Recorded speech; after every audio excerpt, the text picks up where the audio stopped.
Hey, I'm your host, Anthony Tank Mansfield, and with me today is Breezy Lee. and this is What You Into.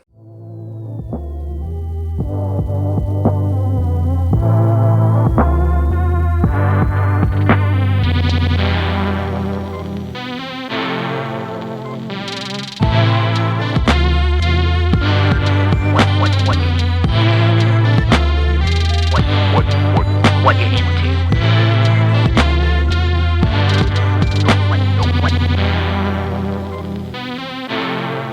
What you into? Hey, listener, what's up? We're back. You know what I like? I like recording an intro where neither me nor the guest fuck it up, and that felt good. I enjoyed it. I think that was nice. Yeah, I always don't want to like if I can jump in where I'm like, all right, like this feels positive from the jump. I'm like, all right, now we can get the intro. I never know what to say because it's just the weird part where it's just like, hey, we're here now. The podcast is happening. Yes. Yeah. Right now, you're listening. Yes. All right. You're in real time. Listener, let's talk about this. Breezy Lee's on the show. Breezy, thank you so much for coming on the show. I really appreciate you being Dude, here. thank you for having me. I was so excited. This is the highlight of my week. Hell yeah. Yes. Nice. All right. Feeling pretty good. Don't fuck this up. All right. No pressure. No pressure at all. Having inner thoughts outerly. Well, look, before we get into the show today, let's hit some plugs real quick. You know where to find me at Neil to Know on Instagram. My link tree is there to find everything else I have. Breezy, you can find on IG at BreezyLee513, OnlyFans.com, BZBB, and IG at Pie and Violence. Yeah. I had to check out the OnlyFans because anytime anyone has OnlyFans, you got to click on it. I don't got care who to. you are. You got to. It's curiosity. Exactly. And then I was like, this is expensive. Good on you. Hey, it weeds them out. It keeps the gawkers, you know? It's the whole thing where it's the 1,000 fan rule, where if you have 1,000 fans that buy everything you do, you can successfully live as an independent whatever. Yeah. So, Exactly. So I'm like, well, I'm a performer. Some people might be interested in seeing me naked. I'm not, but other people may be interested in it. That's true. I've never had this thought. I don't know if this is what the world wants to see nude, like me drawing naked or podcasting naked. I don't really know if I can pull it off. You don't know till you try it. There's somebody for everybody. That is the power of the internet. There is some dudes out there. They're like, oh, this is what I've always wanted to crank it to. Hey, you never know. Lloyd wears a size 16 shoe. I'm like, bro, if you don't think someone's paying for some pics of those feet, you're crazy. To see those water skis? That's what I mean. Yeah. I paint his toenails too. He's cool. Lets me paint his toenails. So I'm like, someone's paying. Well, you gotta make those things look better. It's like putting flames on the front of a car. Like, just help the Cadillac out there. Hey, that's funny that you said that. I got one of those personalized license plates made when we were in Tennessee. Nice. And it has heart flames on it. They say Lloyd and Breezy. It's so fantastic. I just haven't put it on there yet. Well, speaking of this guy, you and him are doing this thing now called Pie and Violence. Like, what's going on? Because I've seen it pop up like in my social media. I see you putting shows together. What's happening? Yeah. So Pie and Violence is our soon-to-be podcast that we've been conceptualizing for a while because we just want everything to be perfect. So one of the things we want to do is also have, our comedy showcase series because we do know a lot of people that are funny or just interesting people, like, such as yourself. We know a lot of people that do cool shit, and it's like, plus we like to have fun. If anyone knows us, we're like some goofy motherfuckers sometimes. So shenanigans and tomfoolery will be had, but it's just another way to like showcase what everyone we know does and have fun with it. And like, yeah, that's the goal with it. Just dick around, really. Cool. Or clit around, whatever side you're on. Whatever. No judgment. Whatever. It's the Pie and Violence, baby. Whatever you got, bring it to the table. Yes. Come hang out. So okay. With this, you've been putting together like these stand-up shows. Like, what is that like for you to book this thing? Like, because I got to figure it's one thing to be on the side of this where it's like you're a performer, but now you're in this thing where you're the person that's putting it together, and as a person that's put together stuff before, shit ain't easy. No. And you always have to prepare for that last minute shit. That's my favorite shit because it's like, okay, how do we fix this? Like, because like I've had people drop out on shows Yep. the night of or the night before, have to do the thing where you're like, okay, I gotta find this spot. But it, thankfully, if you can just improvise like in any way and just, because it is like, I don't know if everyone knows comedians, but we tend to be a flaky bunch. And I'm speaking as myself too, and I don't like, and I feel bad because a lot of people that I'm cool with, like I'm in school right now, so it's hard for me to be at like everybody's shows, and like that's one of the most difficult things for me is because I respect the craft and I don't want to seem like I'm an asshole because I'm not at this show or this show, when really it's like, no, yeah, I'm tired. Like I'm trying to keep good grades so I can keep getting government money for school, and like I I I very much enjoy, though, at the end of it, if everyone has a good time, that's all we want. Perfect. Just if people leave with a great, and like there's something to be said about like, yeah, you can perform in front of 200 people. But when you have a crowd of people that's maybe 20, 25 people and everyone's losing their shit, it is one of the most magical. I've seen some amazing sets in small rooms. And like the fact that, people, the comics like coming to the shows. Like everyone has a good time. That's literally all we want, all we could ever ask for. So that's amazing. So I think it takes away from the stress of the situation a little bit, just because we've set a bar now. Like You've hit on like a few different things I want to expand on. One thing you were talking about is the idea of like not doing shows as much because you are in school and like working at the same time. And that is an interesting part of life where like sometimes you have to like prioritize different things and be like, all right, I love doing this thing, but this thing has to be less right now so I can add other things to the plate so that then later life stabilizes and I can come back to this and make this big again. yes, Yeah. exactly. Because even like at the show, we had a show this past Friday at Chameleon, which is where we've been doing our monthly shows. Chameleon Northside, what's up? Shout out Chameleon. They're amazing. Also, badass open mic every Thursday. John Holmes. But it really is like I told the comics there, I was like, I need to salute my peers right now because they've been holding it down. I'm like, I'm sorry I can't come to all the shows, but I am so happy and grateful that you guys still fuck with me, even though like I can't be here as much as I would like to be. Like, but because I just watched some of them and it's like, holy shit, they've got that material I never saw from them, and they just killed it. Like, it's just so cool to see the growth with so many people. Yeah. And so, like, I have a month off for my Christmas break. I'm about to get buck. Like, I can't wait to go to more shows. Like, I'm like, yeah, I'm spending all Christmas break at shows. Like, I'm excited. That's awesome. And then you're also talking about like the idea of like big room versus small room and the energy of that. And I think that is definitely a thing where number of people in room does not equal energy. Like No. it's not a mathematical equation. Like people are either feeling shit or they're not. And you can have a blast in a tight room with 20 people versus being in a room with like 200 people, but like 180 of them are like not paying attention or worse yet, just making noise and you're just completely off to the side and nobody cares. Exactly. And it's like the energy that our people bring out, that the people that come to the shows bring, it's like this like very like everyone's just hoping for a good time, accepting a good time. Like even like my mom's people have even came to these shows. Like some have been falling asleep towards the end of them, but like they're still having a good time. So it's like we're entertaining this demographic that is just like I want everyone to come out. So it's so cool to do. Like it's really cool when people have a good time and there's just this tight ass crowd. It's fantastic.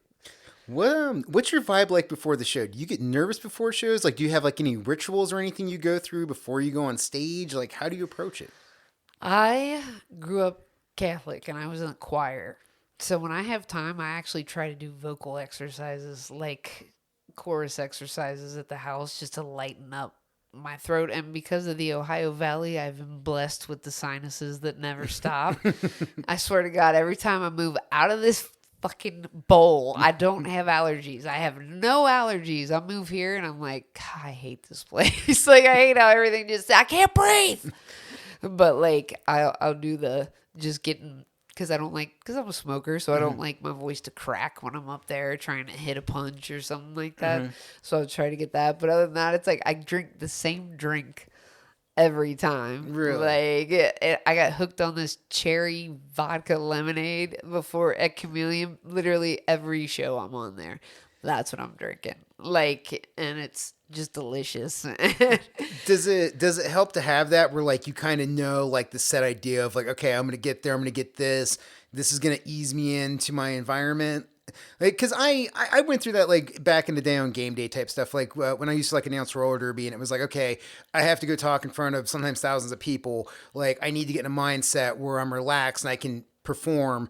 And getting into like for me, getting into a similar idea of just like, okay, I have ritual stuff that I do to get myself into the moment to do the thing. Yeah, even on my way to work, like I think a bunch of servers could agree that like if you're going to wait tables for like 5 to 9 hours, 10 hours, you're jamming on your way to work. You're getting hyped up, you're getting amped up because you're gonna have to be running your ass off all day, listening to other people tell you what they need, what they want, and some of them being dicks about it. So it's like that pre-show, because even then, you're an entertainer. If you wait tables, you're an entertainer. I don't care. You're just not on a stage. You're at a table. Like, because every one of them puts on a show if they're good. Which, like, I've tried so many of my jokes on, like, my tables, and they have no idea. I'm like, man, this is market research right now. You're just running bits on it? Yeah, I'm just seeing what works with what demographic, which way it's working. Like, I got the perfect test market right here. I just have to be way more clean. Like, that's it. How do you feel after shows? Like, do you feel, and is it just I'm happy it's over, or is it a buzz from having performed? Like, just kind of what's afterwards like? It really, like, for me, what I've learned is like right now I'm almost at the end of the semester, so I'm kind of tired, and like, so it really just depends on what else is going on. If I know, I got to be up for work early the next day, I got to come home, chill. But if it's just like one of these shows like Friday to where we had such a good time. We were up till probably like 3 a.m, just kept reliving it, like you just relish in what just happened and talk about these jokes and whatever, because you have to take it well. And I had to go home and do homework because that's been some of these damn shows. I'm like, hey, it was awesome. Thanks for coming out, guys. I got a paper to write. But like, I'm talking to Lloyd and we're just talking about all these amazing sets that we saw. And like, people are, then the messages start, people telling you, oh my God, that was so awesome. So it's like just constant communication for a few hours afterwards. But that's basking in the afterglow for me. That's just like, because I feel like I've been lucky, knock on all the wood, that we have had shows where even if there was a problem, shit got handled, dealt with. It was fantastic. Nice. So I think we've done like 6 of them together now, 5 together. But like, it just seems like after every show, we're like, all right, that was dope. Okay, cool. That was awesome. So you do have that like relive period. Yeah, and it's cool when you get to do something with a group of people and you get to share in that experience too. Yeah. Like the after party version of something where it's like, hey, here's this thing we all worked on together and now it's over and now we all just get to play and hang out together. Yeah. And that's always nice. And yeah, you get to have the conversations like, oh shit, you did this? Yeah, I did that. That was cool. Oh, this is so cool, and just again, like you said, reliving the moment and kind of what happened, and also getting stories from people from their perspective where like you were in the bathroom or something and some shit happened and then people are like, oh dude, this happened. And you get to learn some shit that you didn't even know about. Yeah, exactly. That's awesome. Yeah, I like that. Well, look, let's get into the main segment tonight. Okay. So pop culture big bubble here kind of Yes. thing. But you're going to be one of my first people I've had on that's also done the sales side of this. So I'm very interested in this because we're going to go, listener tonight, we're going wide, but we're also going to be flipping over to a side that we rarely touch on this show. So very, very I'm stoked. excited. I'm a pioneer.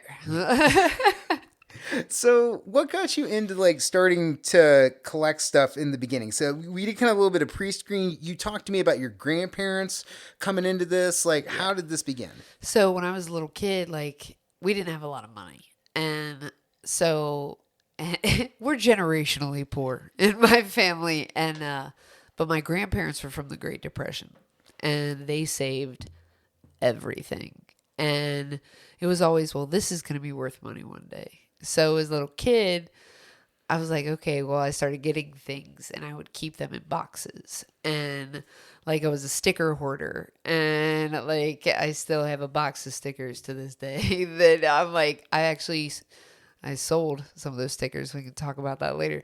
But my grandparents would just always say, hey, you got to keep that. That might be worth money someday. And shit.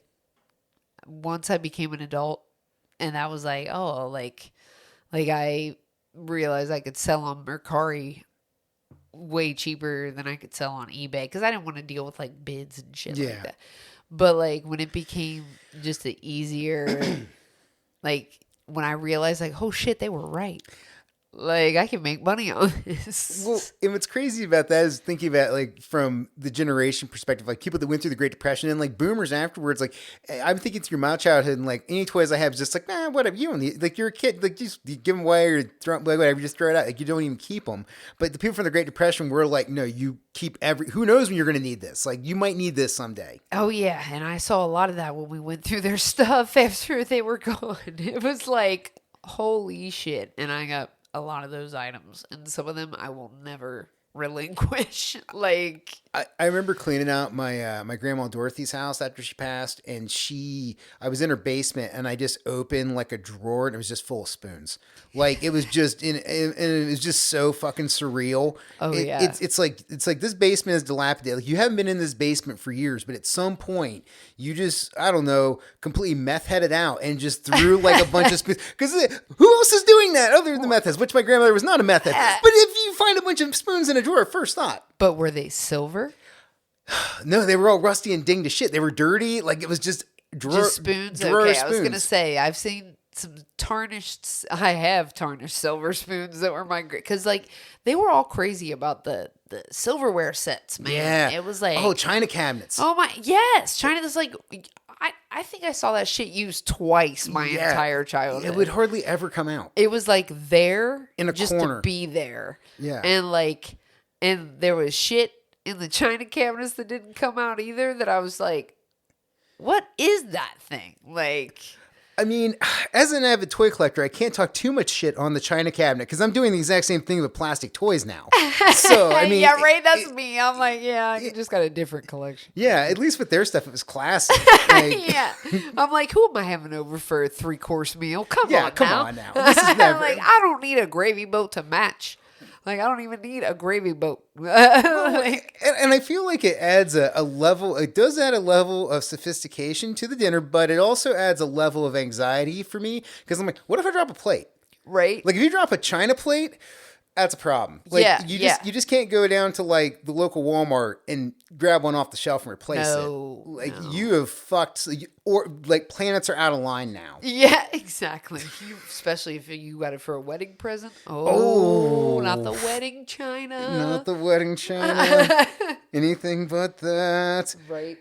So you talked about like with like keeping stuff pristine and like how like with boxes and like what other things would you do to keep stuff? Were you somebody who like always kept like all their CDs? Or are you somebody like always keeps the instruction manuals to like every electronic you buy? Yep.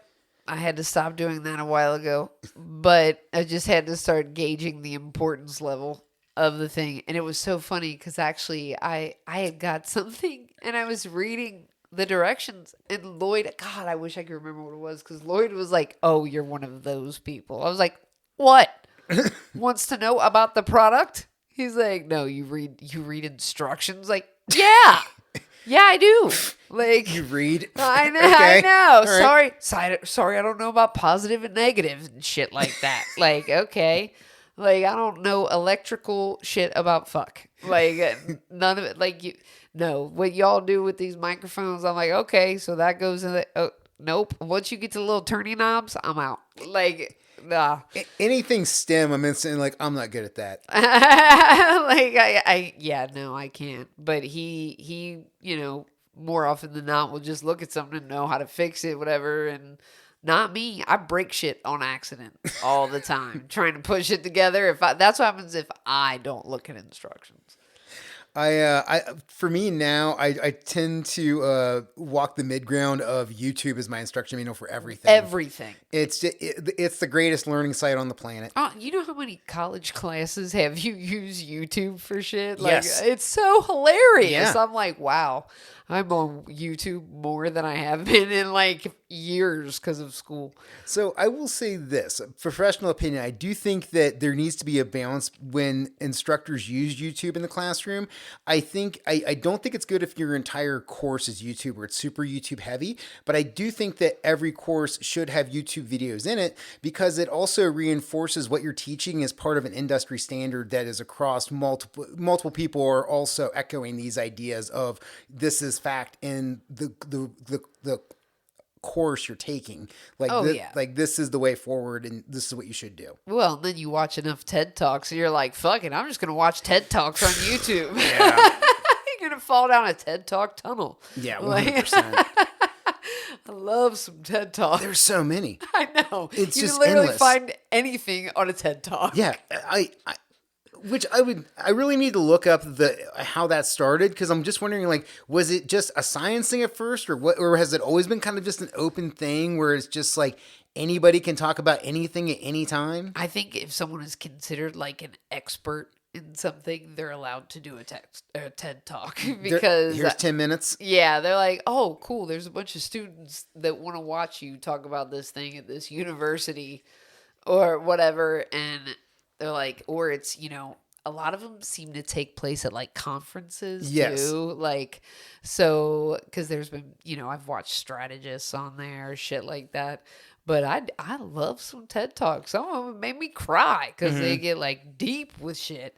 So I'm like, hey, thanks college. Cause I never thought I'd just be watching TED Talks for fun. Like, well, and some of those people get that they're performing. Like some of those people understand like how to work the stage and how to like connect with people, and it's cool. It's like, oh, this is a great way to like give information because you're basing it inside of a story, and that's one of the ways people learn and like retain information. It's like song and story. If you put things with a beat, or if you set it up to where you're telling a tale, we retain it. Yeah, it's like that. So many of the TED Talks are like, they're just very human. They're like, everyone can relate that's in that room and experiencing that thing. They're all there for whatever that person is talking about. So like, I feel like you pick up on the vibe that's going on. Like, oh yeah, they all knew they were coming here to see this person. So they're already tuned in, ready to go. Right. Like, so I'm like, I feel kind of lucky that I have access on YouTube. You know what I mean? Just to like look up whatever. Like I watch abandoned videos a whole lot. Wait, like abandoned porn where it's just like going to like abandoned buildings and stuff? Hell yeah, dude. Like, yeah, that's everything. Yeah. I like that. I like videos where you're in a car and you're driving through cities. Oh yeah. I like that. Roller coaster ones. Those are fun. Those are cool. There's so many POVs. Like you're just like, I like this. There was one I used to watch a lot.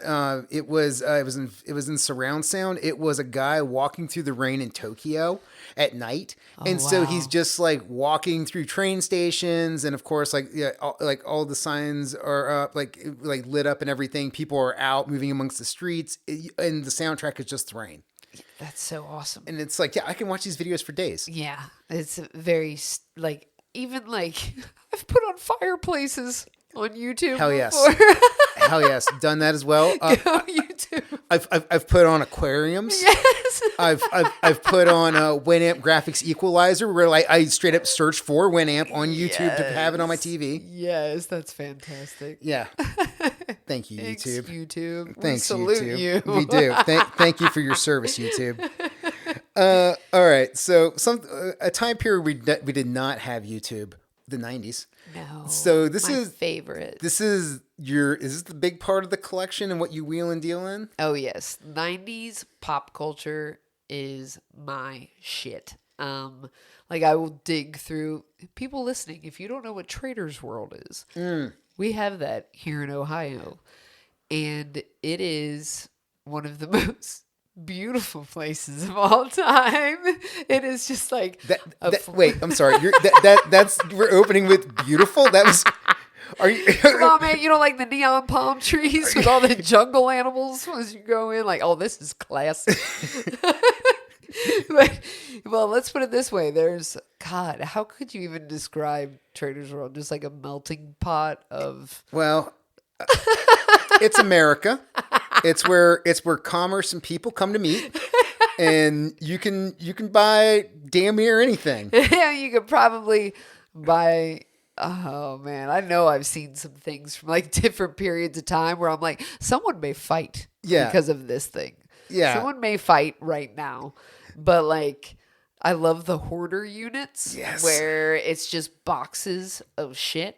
Dude, remember when restaurants had the good types of promotional stuff, the good quality cups? Mm-hmm. I found a McDonald's Who Framed Roger Rabbit plastic cup. Awesome. That had Christopher Lloyd on it with the weasels going around it. Perfect. Oh my God, so good. And because what his name was Judge Doom, I believe. Oh yeah, what was that dude's name? I think it was Judge Doom. Yeah, I don't know. He's creepy. He's got. You find out he's the cartoon. Right. He's the cartoon. That's the twist. Because I mean, think about that movie. Did you see that when you were a kid? It fucking freaked me out, dude. The part where they kill the shoe cartoon and it's like pleading for its life, basically. With I think that shit's still scarred me. Dude, as a child of the 80s, I've been so fucked up by cartoons. Like I was just talking about this on stage the other night. I watched Optimus Prime die.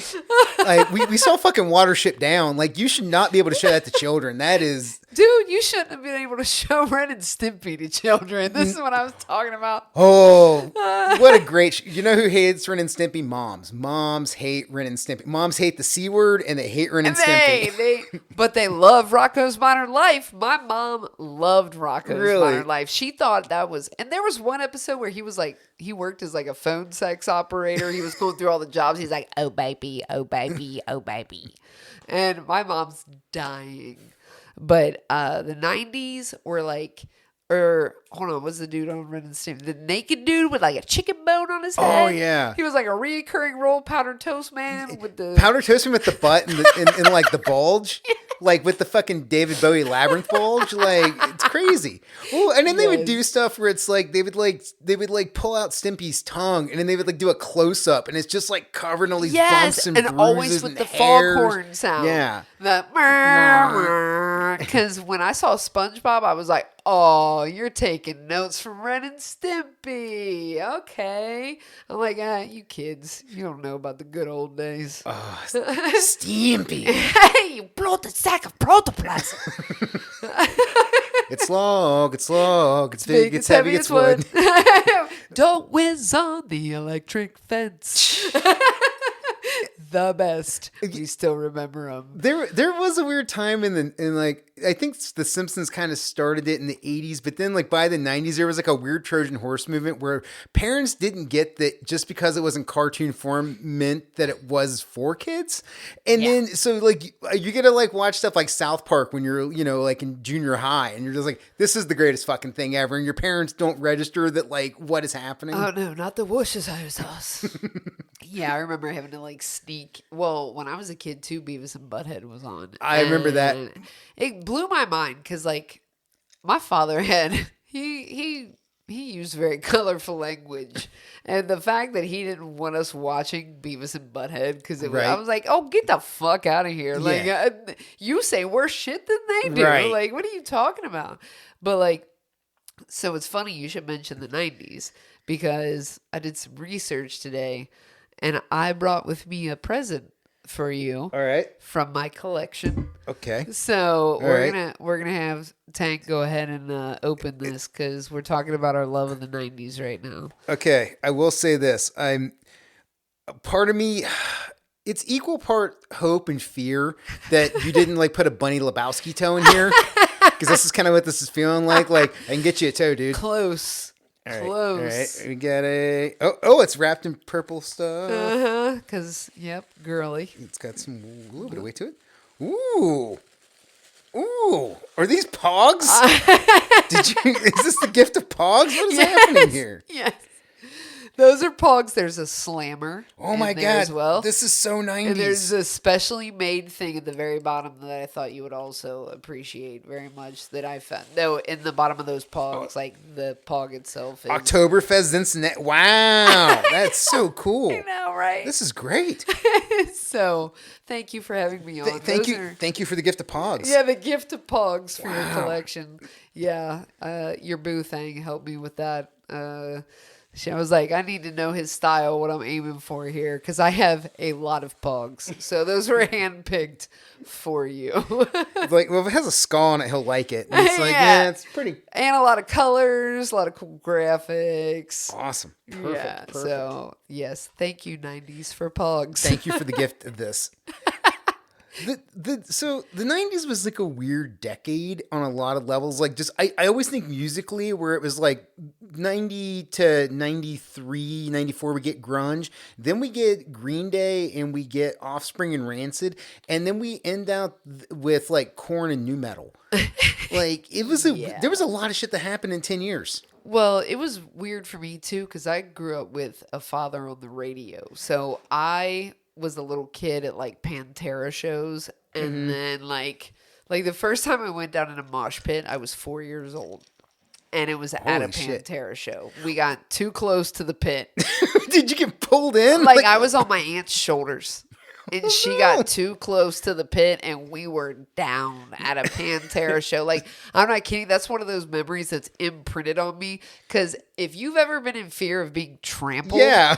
especially as a child, like, bro, that one's gonna stick. Yeah. Like, I can still see myself like on the floor looking up and just feeling like, and then just feeling someone yank me up, like, crazy shit. But like, I'm like, hey, who brought the fucking 4-year-old to the Pantera show?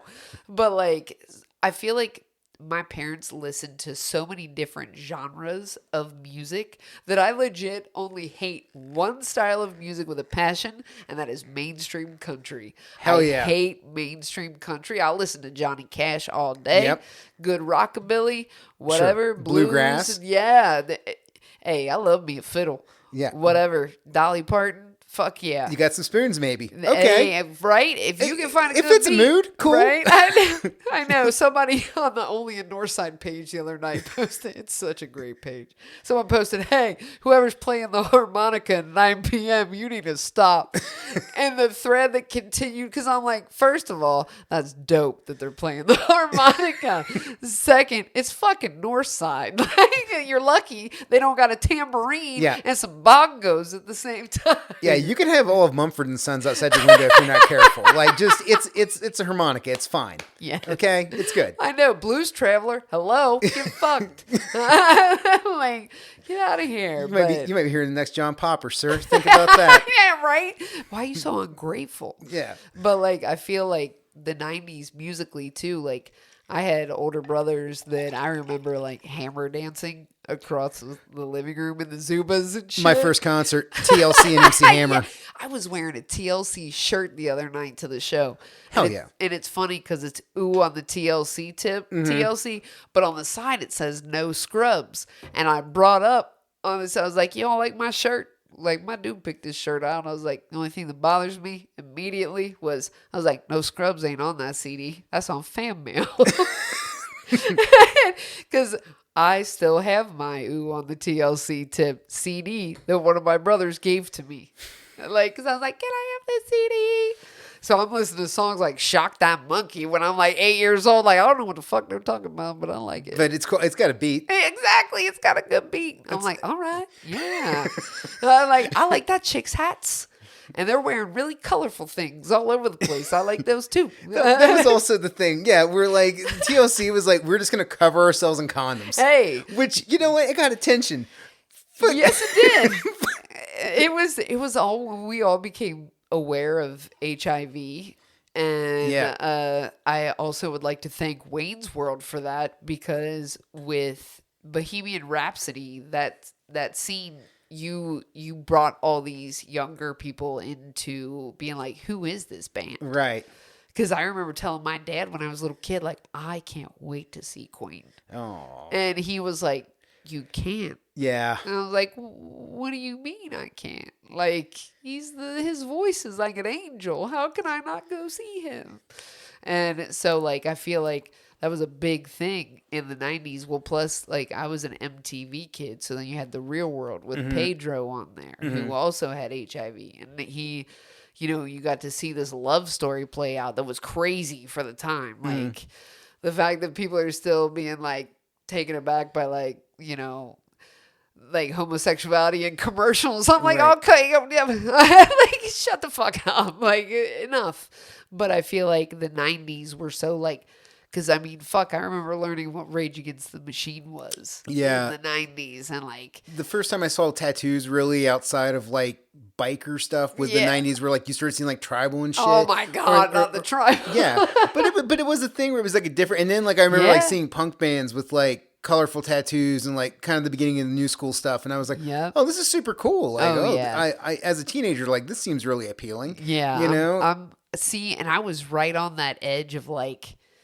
You know, I graduated in the early 2000s, and I remember getting a tattoo and be the first person of my friends to get a tattoo. So I was getting roasted by people. They were like, "Oh, that's so trashy," or like, "Oh, you're a freak," or whatever. And I'm like, okay. And now people, like, these kids are like, what's wrong with this person if they don't have tattoos? Right. So, like... The world's definitely changed big time in the past 20, 25 years when it comes to tattoos. Oh, like, yeah. Like, if you look where the world was in 1995, where, like, you could... There's jobs that even if you had, like, a tattoo that was a half sleeve, you might not keep that job because you can't have a visible tattoo at work. Oh, yeah. I remember even, what was it, like 2010, I had some friends that moved to... like Richmond, Virginia or some shit, because it was like the most accepting, like, tattoo city, where, like, doctors had tattoos. And, like, and I'm like, how crazy is this that, like, visible tattoos are such a thing? Yeah. When I'm like, I've been offended by way more eyebrow piercings. Yeah. Yes, we all have. Like, especially the one eyebrow piercing with the single neck tattoo. You ain't coming in my house, motherfucker. Aaron Lewis, we're looking straight at you, bro. It's been a while. Yeah, it's been a while. It's gonna keep being a while. Yes. Oh fuck. So yeah, the 90s, like, looking back on it now, it is really like this weird thing where it's the point between, like, the analog and the digital age, where, like, we got the internet, or the inklings of the internet and computers and shit. Like, and then that was, like, the whole time where it was like, oh, it's the family computer. And, like, it was, you know, now today, like, we all have our own computers in the form of cell phones. Yeah. Like, it was just, it was a weird transitional period. I'm glad I got to live through it. Oh, I still remember, what was it, Windows 95. And I remember we had family over for Christmas, and my dad had changed the screensaver graphic to, like, Merry Christmas, everybody. And it was, like, flipping around. And all the family, everyone who walked by, everybody who walked by the computer was like, oh my gosh. And, like, they were just amazed at this graphic on a screensaver. The miracles of tomorrow today. Like, yeah. Well... Oh, sorry. The dog's med alarm. Sorry, everybody. That's okay. That's okay. Dog's medicine comes first. Do you No. Oh, no. Okay. So yeah, we're good. We're good. Okay. Just Sorry want to about make that. sure. No, that's okay. But What were we talking about? Fuck the 90s. We were talking about music. We were talking about Weird. Oh, technology. Yes, thank you. Computer graphics. The internet. Yes. Yeah. Oh, going to Family Christmas and having the Merry Christmas Yes. on the Yes. Ooh, it's so fancy. on the screensaver. The screensaver thing was hot. Remember pipes? Oh, Or yeah. and the flying toasters. Yep. Oh. I still remember the first thing I ever typed in a chat room on AOL. ASL. And that one, no, it was, isn't it ironic? Don't you think? I think I was in like 5th grade. Hell yeah, That was Alanis. Alanis. Yeah. Yeah. Because I don't know what it was with Jagged Little Pill, but my 5th grade ass certainly resonated with that CD. My cousin Miranda loved that CD, so every time I was in a car with her, that was on, and I know that album front to back. Yes. And I remember sitting there, I'm like, it's not bad. No, it's really Really is good. good. Alanis is that shit. Yeah, even in junior high, I'm like, you know what? Yeah, she's got I some things. still jam to like Fiona Apple. Oh, and, Fiona like, Apple's great. The 90s gave us Lilith Fair. We got the greatest makeout song of all time, Mazzy Stars Fade Into You. Oh my God. That's on so many of my playlists. That song comes on, like brawls start popping. Hey. Like that is the ultimate makeout song. This is true. And I'm pretty sure that's been on like 5 90s teenager movies. It's so 100%. They're So like, just good. put the Mazzy Star thing on. Does she have other songs? We don't know. This We is the don't one know. that matters. Cruel Intentions, that was like late 90s. That was another like soundtrack that was off the chain. Like Marcy Playground was on there. And it was just Colorblind, Counting Crows was on there. Like Nice. it was so good. Oh, the Craft. I've never seen The Craft. Oh my God. I got to see it. It's on the list. I was going to say the Crow soundtrack. Oh, well. which is my favorite soundtrack of all time. Oh, It's either that or the X-Files songs in the key of X, because everything on the album was made for X-Files, which is cool. Yeah, I love exclusive shit. Yeah. I was talking about the other day with somebody how like it bums me out that movies. Remember when Yes! movie soundtracks Yes! were like the shit? The shit. You waited for a movie Yeah. soundtrack. Like you waited it for was the hot. original song. Yeah. Like, and I swear it hasn't been done since Men in Black. I know. And they need to do it. Why are they not doing it? Because that's the fun of it, is where you get the soundtrack with the movie. Yeah. And Original stuff, and stuff that scores. goes with everything now is just, it's all the Marvel shit where it's just like, hey, you know this song, right? Look how cool this is. And like Yeah. the same thing with TV shows. I noticed it during when they did what was that thing on Netflix? It was like Fear Street, where it was like they went through like 3 different decades, or like okay. 3 different parts in time. But like the 90s episodes very much like every episode was like, here's 2090 songs. And it's it's like, yeah. cool, I like this, I appreciate this, but at the same time, you're kind of the originals, you're kind of, and you're killing me here because like you're just overloading this. Like, yeah. I mean, come on, you need original stuff. Like, what would the world be if we didn't have the Top Gun soundtrack with Kenny Loggins talking about flying into the danger zone and like the gay beach volleyball scene, playing with the boys? Come on now. You know what's funny is I've never watched Top Gun. Oh my God. Okay. All right. Well, make it here on the show. I will watch The Craft. You will watch Top Gun. All right. All right. Sounds All right. good. I've watched Jerry Maguire a shit ton, though. I Oh. love Jerry Maguire. You're I like, think that's Cuba. I'm no Cuba. stranger to Cruise. I do know his work. Yeah. I always think it would be weird being him because number one, he's not a normal human. No. But at this point, I don't know how you could be a normal human. We're like literally for the past, I mean, since they said we're talking like 50, like close to 50 years now, like 40 to 45 years, everybody on the planet knows who Tom Cruise is. Yeah. So anytime he walks in a room, people are like, hello, Tom Cruise. And it's just like, Yeah. what do you do with that? He's going to retreat with all his other Scientology fans. Yes. And which really are just the people that are too wealthy to go anywhere else. So they Yeah. are like, yeah, we believe in aliens. But And we narc on ourselves, and then we can never leave this thing because we've told the darkest shit we've ever done to another person, and it's on tape. Tom Cruise won't come out the closet. Which I don't get why he won't. I don't get that. Like that's like, dude, you're in Hollywood, Los Angeles. Like you can be gay, bro. I don't know a place where you could be gay. I know, Like that's my it's- favorite South Park episode of all time. I don't like it's one of the most well written like pieces of satire from Yeah. anybody. Like, and it's not even like satire. Like they straight up tell you no, this is what Scientologists believe. And I love that disclaimer. This is actually what Scientologists believe, like through most of the episode. So that's why we lost Chef. And but I'm like, come on, y'all. I did watch that whole special series too. I have the new one with Leah Remini on it or whatever. Oh, the yeah. Scientology exposing. She's everything. like breaking the code. Oh man, Yeah. she talks about Everything. Everything. It's fantastic. Well, this is this goes back to the Dan Soder joke of tough guy energy and hot chick energy are the same energy. What the fuck you gonna do about it? Like Leah Remini's just so hot. She's like, what are you gonna do? You're not gonna do anything. She was Stacey Carosi on Yeah. Saved by the Bell. Yeah. Okay, Like you're not gonna fuck with her. yeah, nah. You can try. You can park people outside of your house. She's like, get the fuck out of here. Like Zach Morris chose her over Kelly. yeah. But to be fair, Zach Morris is trash. I love those. Those are so good. They're so 'cause, good. again, thank you, YouTube. Yeah. Like going back and watching that show through the lens of an adult is Right? like wild. Zach Morris sucked. He's a real dickhead. And it was a kid. I had a crush on Zach, and I'm like, oh. But I did see this meme too that was like, you had daddy issues when you like Sean more than Corey on Boy Meets World, and I was like, damn. They called you out. I know. I was like, he just wants love. He just wants to be cared for. His mom sucks. Like, and I was just like, damn, because I never liked Corey. It's like Sean. The crushes of the '90s is a real thing.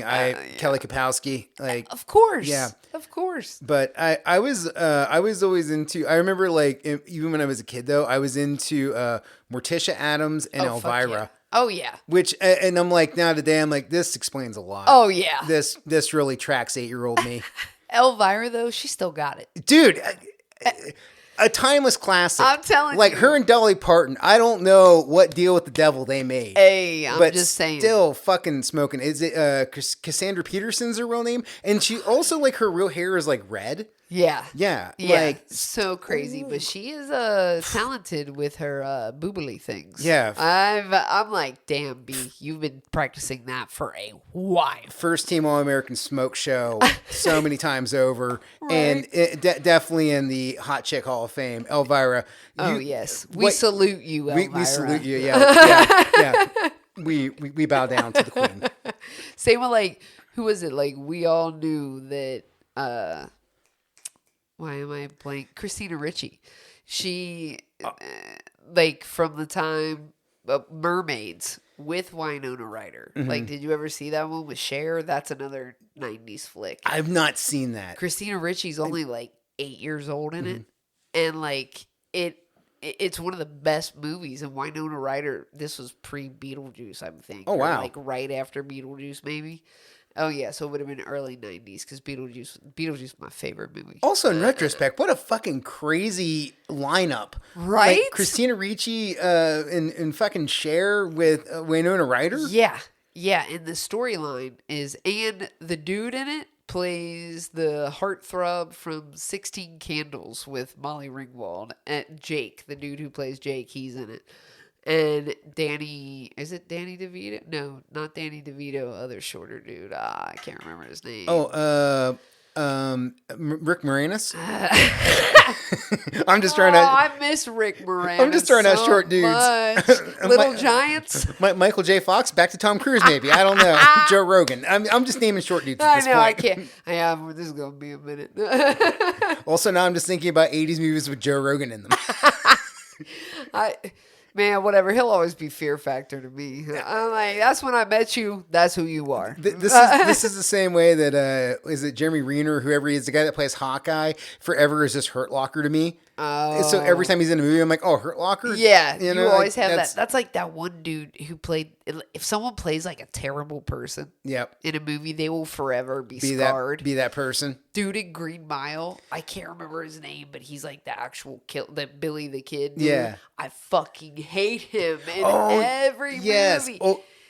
Dude, he was in Rockwell. Sam Rockwell. Yeah, that's exactly who it is. He's in Choke and like. Is he in Charlie's Angels? Is he the dickhead antagonist in that movie? I'm not, maybe, but I just remember Michael Clark Duncan was beautiful Such a great guy. And Sam Rockwell was that horrible, horrible person that did that terrible thing. And I'm like, nope, I don't care. I don't care if you're in Galaxy Quest. I fucking hate you.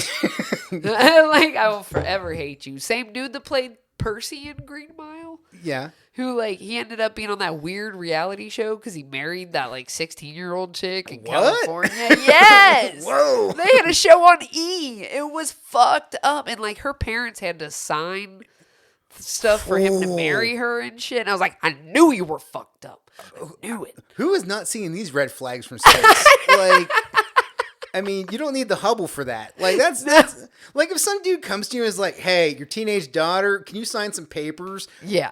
Don't do that. Exactly. Don't do that, listeners. Be cool. Be on the side of good here. Yeah. No.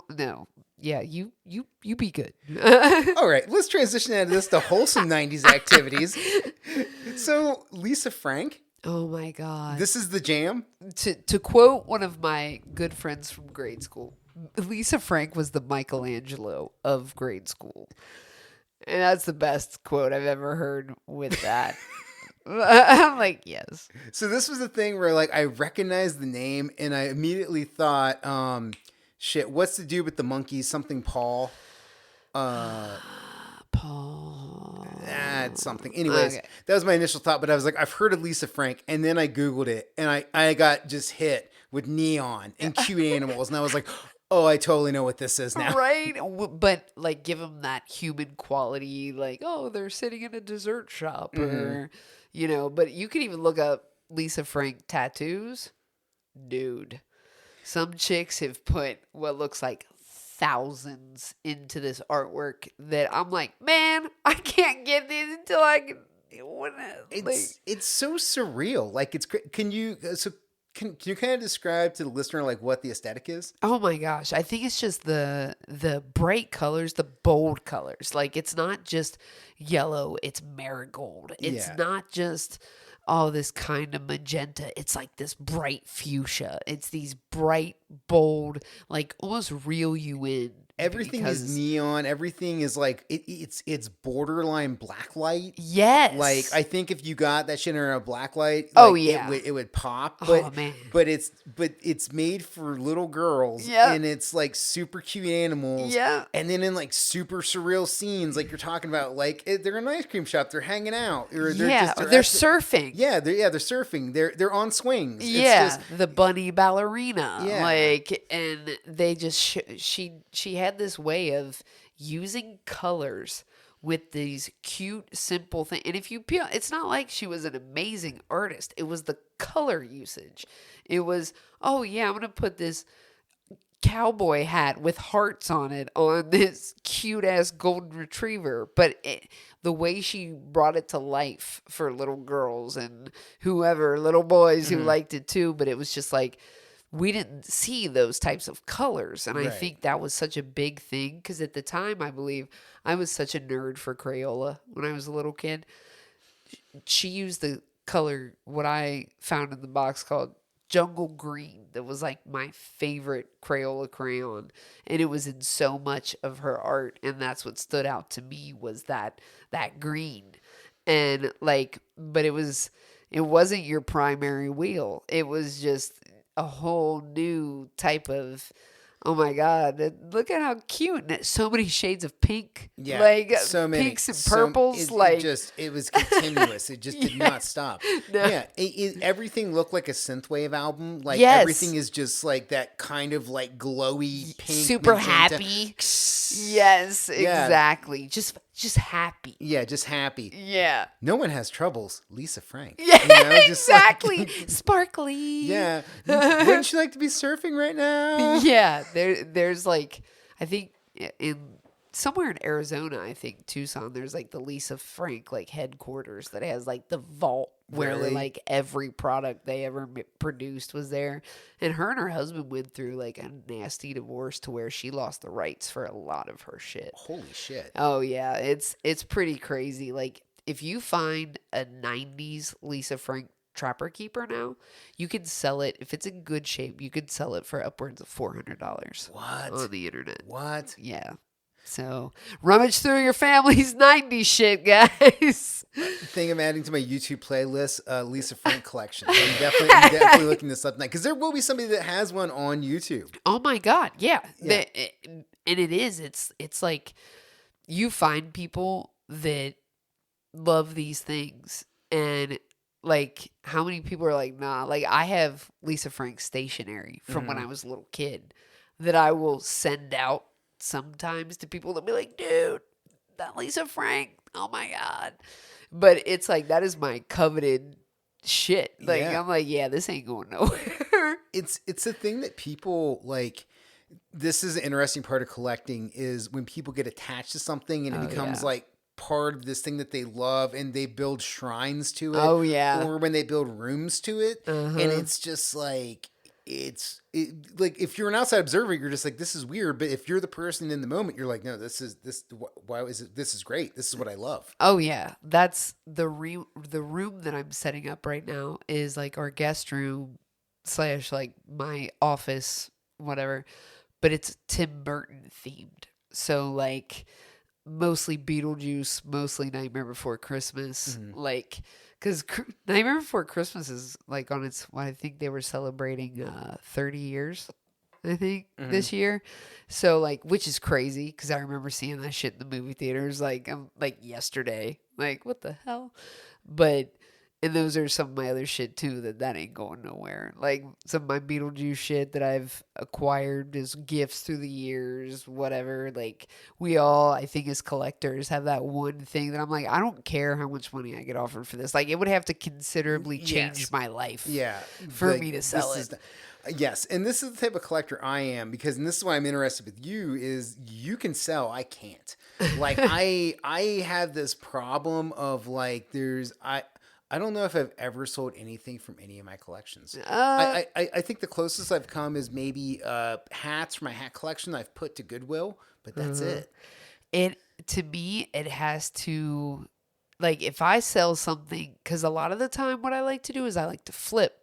So, like, I'll go what I call it urban archaeology. So I'll go to like the secondhand stores, the Goodwills, the whatever, the nasty hoarder units at like Trader's World where I'm wearing gloves. Like I'll legit pull a pack of gloves out of my bag and like start digging through shit because you might find this little Happy Meal toy that you can get $200 for. So it's fun for me because, hey, I might find something that I really want. It's a treasure hunt. Yeah, exactly. And I mean, the only thing that I did start to get rid of that I sold that I kind of regret because I loved them a lot, but at the same time I made a lot of money off of where I had Living Dead dolls. Nice. If you remember those. I remember those. I had a Beetlejuice and a Lydia one. Oh, but, shit. Dude, I bought them on clearance at Spencer's for like $11 a piece, right? This was years ago. What an investment because goth girls happen. Oh my God. Like I ended up stonks selling both of those because I really didn't want them in the first place because I'm like, I got enough shit. I don't need these. Like I'm literally trying to talk myself out. I remember trying to talk myself out because they took up a lot of space. Right. If anyone has Living Dead dolls, they take up space. Yeah. Because you never take them shits out of the box. No. Yeah, okay, interesting thing about those. You're absolutely right. I've never seen a Living Dead doll out of the box. They are one of the few toy collectible things, dolls, however you want to define action figure toy dolls, whatever your fucking deal is. Yeah, they're called dolls. Yeah, whatever. Okay. They're in a box. Okay. Yeah. And I've never seen one come out because they have like the coffin. The coffin and everything. Yeah, they seem like they'd be fun to play with, but everyone's like, No. Nah. Like if you respect the Living Dead dolls, you're like, yeah, they're never. Because how they would display them too was like, yeah, it never has to come out of the box. Right. Yeah, exactly. Like, and I sold each one of those. I sold the Lydia for $300 and I sold Beetlejuice for over like $250. So the fact that I made that much of a profit off of $23 Nice. is, I was like, yeah, I'm going to sell these. And then I sold the Edgar Allan Poe with Annabelle Lee. I had that set and I had bought those off of somebody at an arcade years ago. Shout out arcade Legacy. Oh, hell yeah! Shout out Arcade Legacy. Yeah. I love Jesse. But I had bought that for like $40. I ended up selling that for like 200 something. So like, it was like, and at the time, I really don't like to sell my shit unless I absolutely have to sometimes. But even that, I was like, no, because if I keep these around, I'm just going to want more and more and more. So I limit myself now to like, okay, like I only keep things now that are like Tim Burton or Nickelodeon shit. Quality collecting. Yeah. You've zeroed in on what is your thing that you like and is your special thing, and you keep. And it's different things. Like it's like I've commissioned one of our friends, Cody Hucker, a very talented artist, to do a couple Beetlejuice pieces for me. Nice. So, well, one of them I commissioned, and then one of them he did as a present. Hell yeah. But they're totally his style, and I love fan art. I love fan art so much. Yeah. Like, especially if, like, there's a different... You're an artist. If there's the passion behind it, like, you know the person, you know how hyped they're going to be from that, like...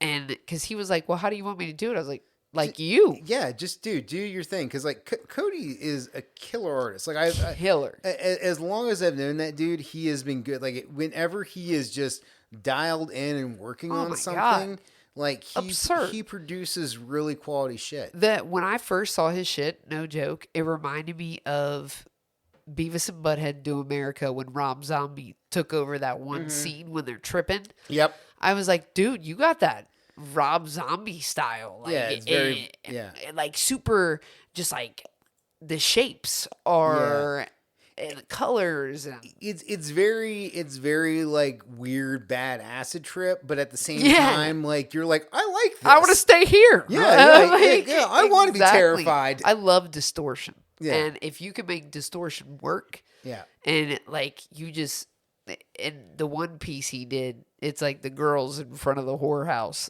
the Beetlejuice is on his way to, and they're like, he captured it perfectly in his style. And so now it's like, that's where I'm at with the collecting, is like, now I'm having pieces of artwork done for this thing, because it's like, I want different versions of the shit that nobody else has.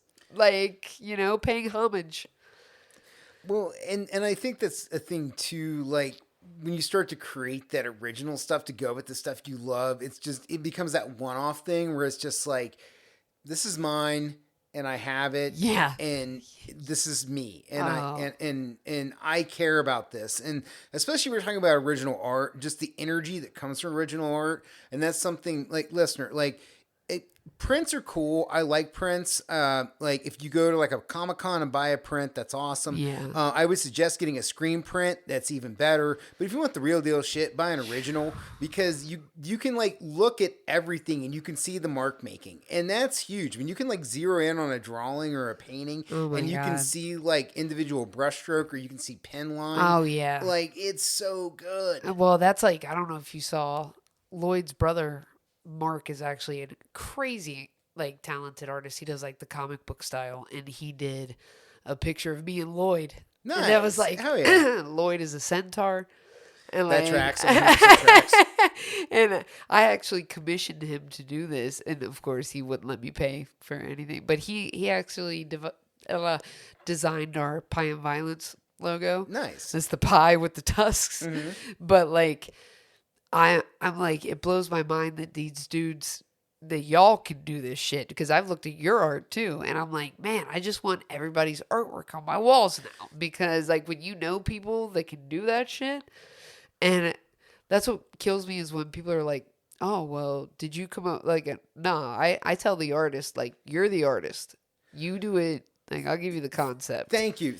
Okay, let's pause and talk about this for a second. All right, because this is okay. Thank you. No problem. Hold on. Pushing out my soapbox. There we go. Let's go. Walking my stubby legs up onto it. All right. So, listener, when you approach artists and you want them to do something for you, a good way to do it is just be like, hey, here's what I want, and maybe give them like an example of two of what that thing is, but then be like, but do it in your style, because I'm coming to you for your thing.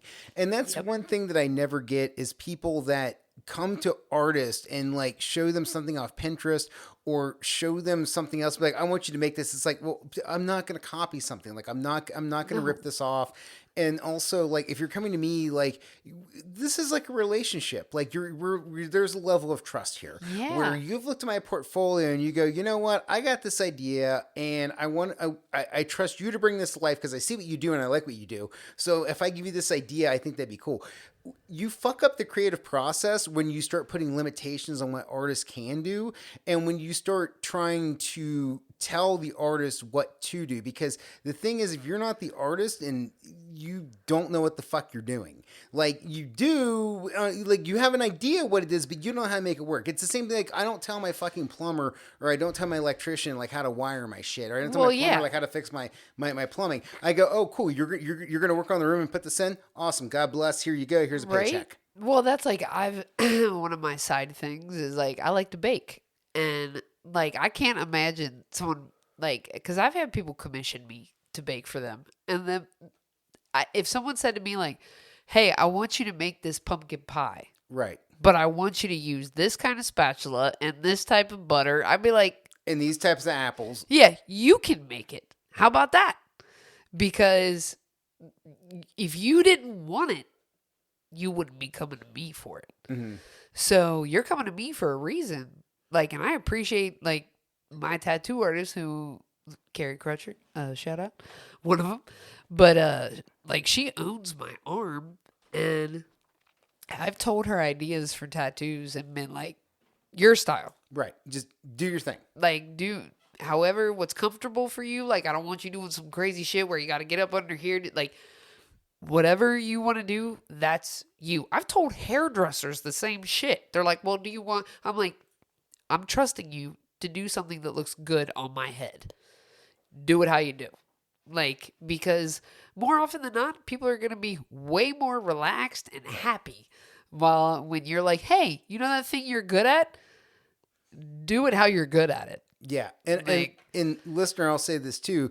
If you have an idea of what you want and it's not what that person does, don't go to that person to do it. Go to somebody else that can make it happen. Yeah. Because everybody's going to end up being frustrated. And I've done that before too, where, like, I've entered into a relationship where somebody's like, hey, do this. And I'm like, you know, it's not really what I do. And then I end up hating myself, like, in the process. So I'm like, fuck, man, this is not what you do.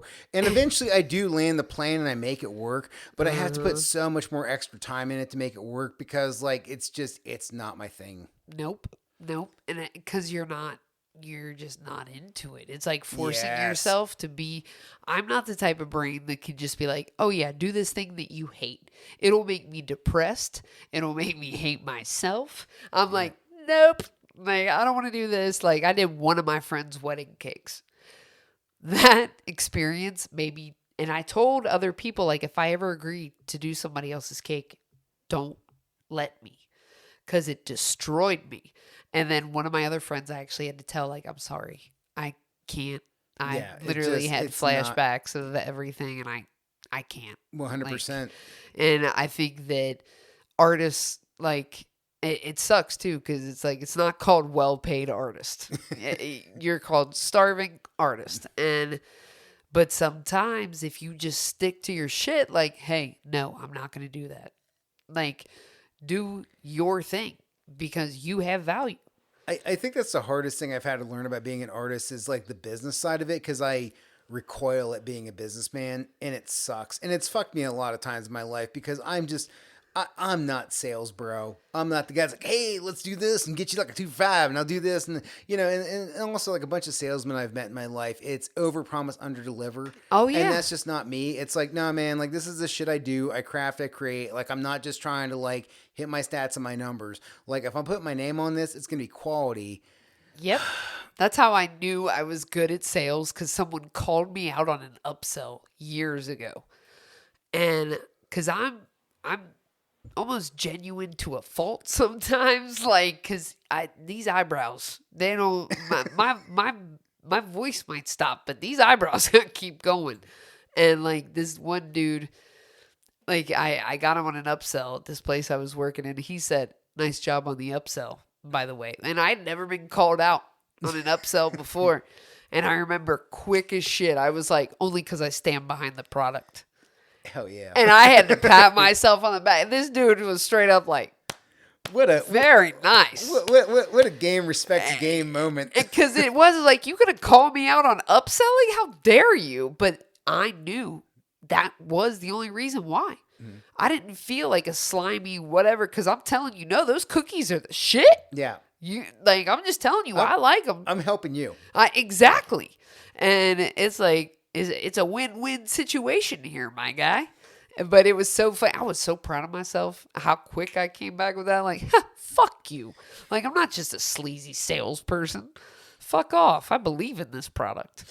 Like, So when you're out finding stuff, do you ever run into storage issues? Do you ever come upon a thing where it's like, oh shit, I got no place to put this? I feel like I am constantly running into that issue, because like, you want to display all your shit. Like, you want to display it all. Like, I'm looking at your, like, this is one of the reasons why I'm like, yeah, babe, we got to get a house, because I'm sick of not being able to see my stuff all the time. And I'm one of these kids that, like, I loved McDonald's, like, Happy Meal toys. And I've slowly been acquiring some of my favorite things back, like when they did the early 90s, like Barbie dolls, like the hard plastic ones, before they even had the somewhat real hair. Like, I found this one that was my favorite one. Nice. And like, so I have a few of those. And one of them is so funny because she's like a white girl, like hip hop girl, like looking like fucking a fly girl off in Living Color. She's got like the upturned black hat, but it's plastic. The only thing that moves is her hips. Like, her upper torso moves. I always love that about the McDonald's toys. Is no matter how shitty they were, you could move them in some way. Or you could wind them up. Yeah, I was gonna like, say the crank. The feet would move. Like, there was always something where you could legit play with this toy. Or I found, you remember the Lion King? They had the Ed. The, like, you just pulled his feet and he like squeaked. He just, I guess that was their version of him laughing. Because I'm not telling, if y'all ain't ate some mushrooms lately and watched Lion King, do it. Because I'm telling you what, you get some of that psilocybin with a little bit of those hyenas, and you're like, oh my God, night is made. Because Ed, best part of that movie. I don't care what nobody says. He's like, what's so funny, Ed? Like, it's so good. But like, I love those, like the fact that I can't display all those on like I want a specially made McDonald's Happy Meal toy shelf. Like, what did they call them back in the, like, knick-knack shelves that our grandmas had? Oh yeah, where you could just like put everything. Oh, like the special moment shit was Yeah. always on those. Yeah.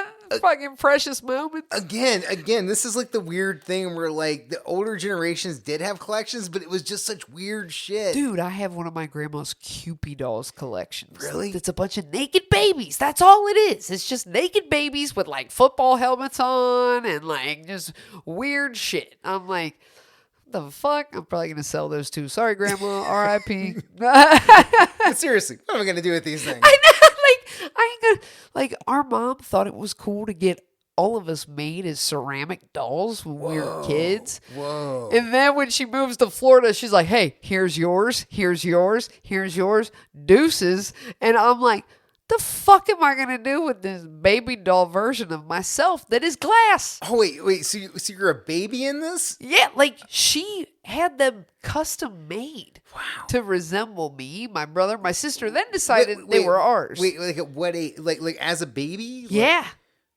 Yeah. Holy shit. Okay. They were in our china cabinet. Of course they were in the china cabinet. That's where you keep the important shit. You keep in the china cabinet. That's where it's at. All three of us, and then she was like, yeah, I don't want them. Like, Oh man, I'm trying to wrap my head around like at what age would I want a ceramic version of myself? that's what I mean, as a baby. Yeah. And mine looks just like my baby picture. I would like, at same least blanket, everything. I would at least want like a 25-year-old me doing some cool shit. I know. Like, or maybe like ceramic me gaming on the couch. That'd be great. Like, Yeah. you know, I'd kind of like to pick my decade. Right. But the baby, that is kind of weird. I don't know what, because we're going to display. And then it's not like a thing where people are going to recognize it's you. You're just getting this weird baby that's on your fucking Yeah. shelf. People are like, oh, cool glass baby. Yeah. Like, I'm like, yeah, you notice how its eyes are the same color as mine? Like, hey, you're right here. I'm not trying to flex, but And I seriously, I'm like, I know she probably paid an ungodly Of amount course, of of money for course. these. So I'm like, Which, who's the motherfucker running this hustle? right? I know. I'm Who's like, running all the right. glass baby hustle?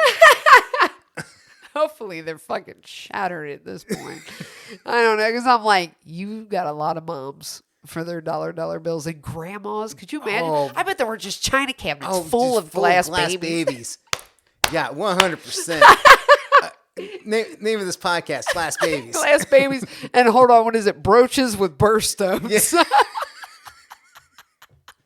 Brooches and birthstones. Oh my God. I'm about to commission you to just do a piece because I have one of my grandma's brooches with all of our birthstones. I just want to find a grandma to talk about this with. That's the collection I want to talk about. It's like, you've commissioned 15 glass babies. The fuck were you thinking?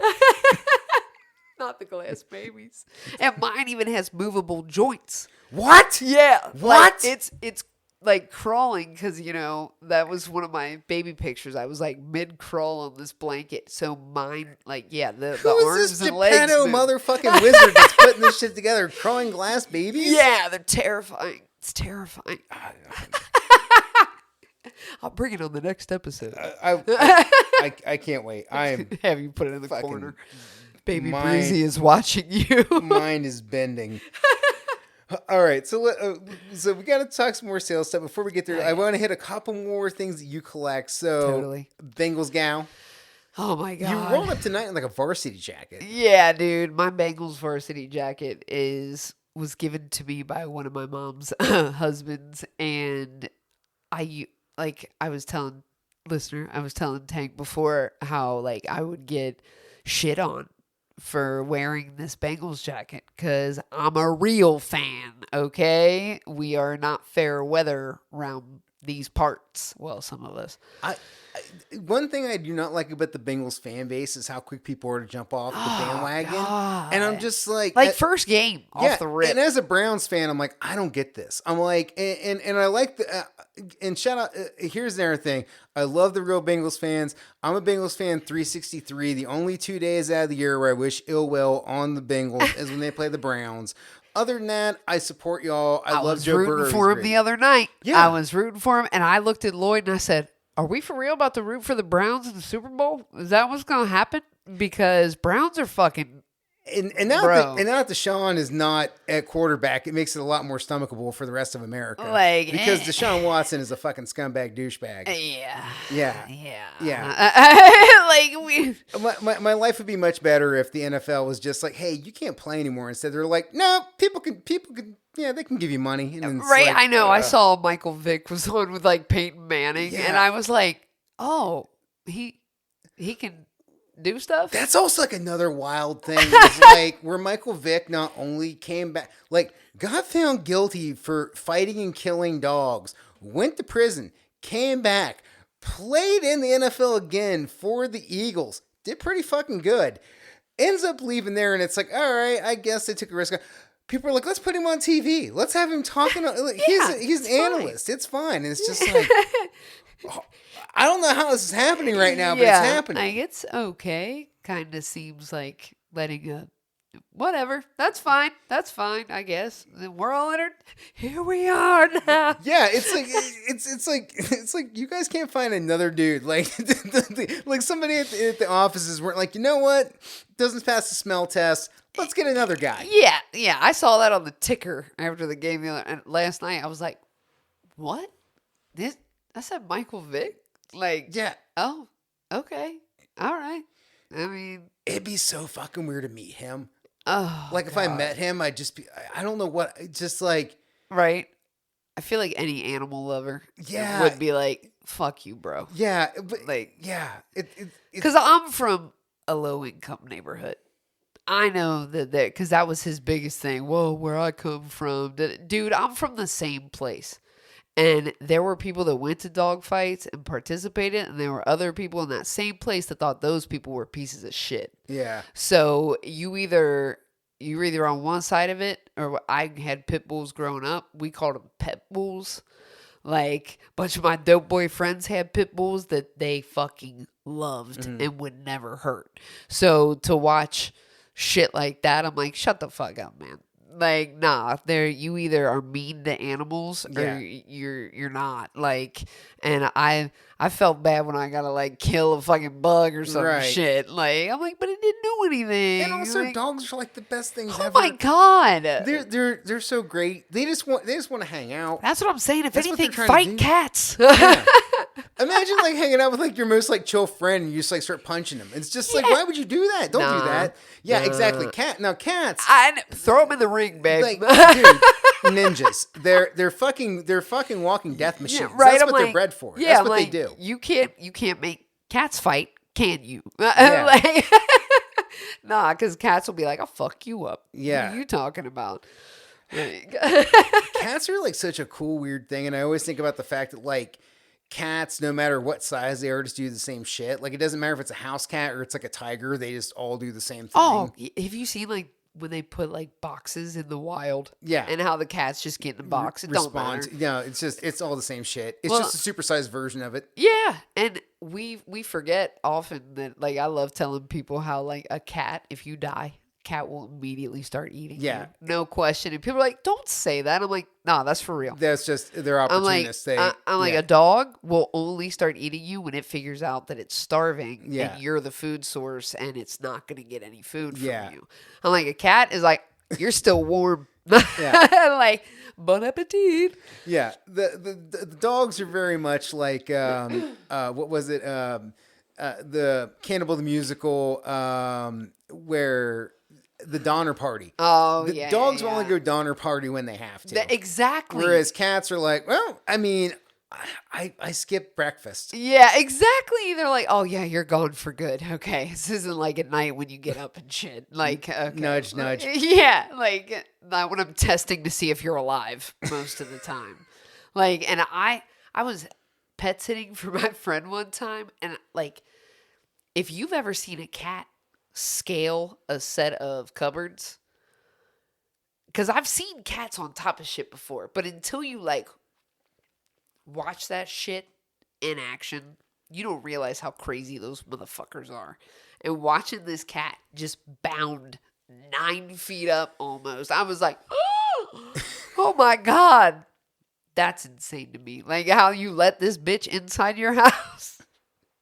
Like, okay, not to mention, they're the ones that tricked you in there in the first place. 100%. Dogs are just loyal. Cats figured out how to sound like babies, so Yeah. we fucking trusted them and shit. Like, "Meow, I'm cute. Meow." Like, yeah, you're right. Oh, you want to eat me? All right, so we touched upon it a little bit earlier, but like one thing I've never really been on is the selling side of the collection. I actually recently, maybe 6 months ago, I went to Target and I randomly came upon a Halloween 3 box by NECA that has like all 3 of the masks with the kids. Oh, shit. And I was like, I like this movie. I don't love this movie. I know people love this movie. I'm going to grab this. Vesta, I'll flip it eventually. But I've never been on the sales side of it.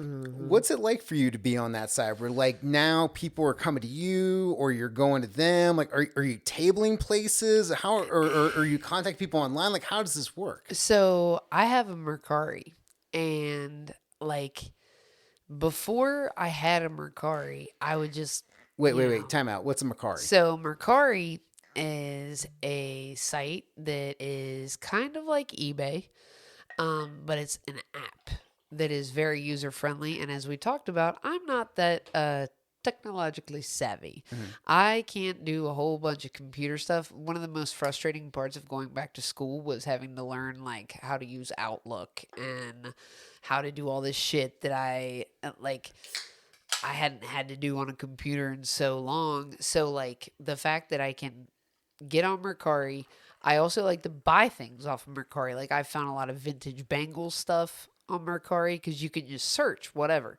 Right. Because for me, someone who really doesn't like spending a lot of time on various applications all the time, like I kind of hate cell phones. Like for real, I kind of hate the need for technology, but it does make everything faster and more efficient.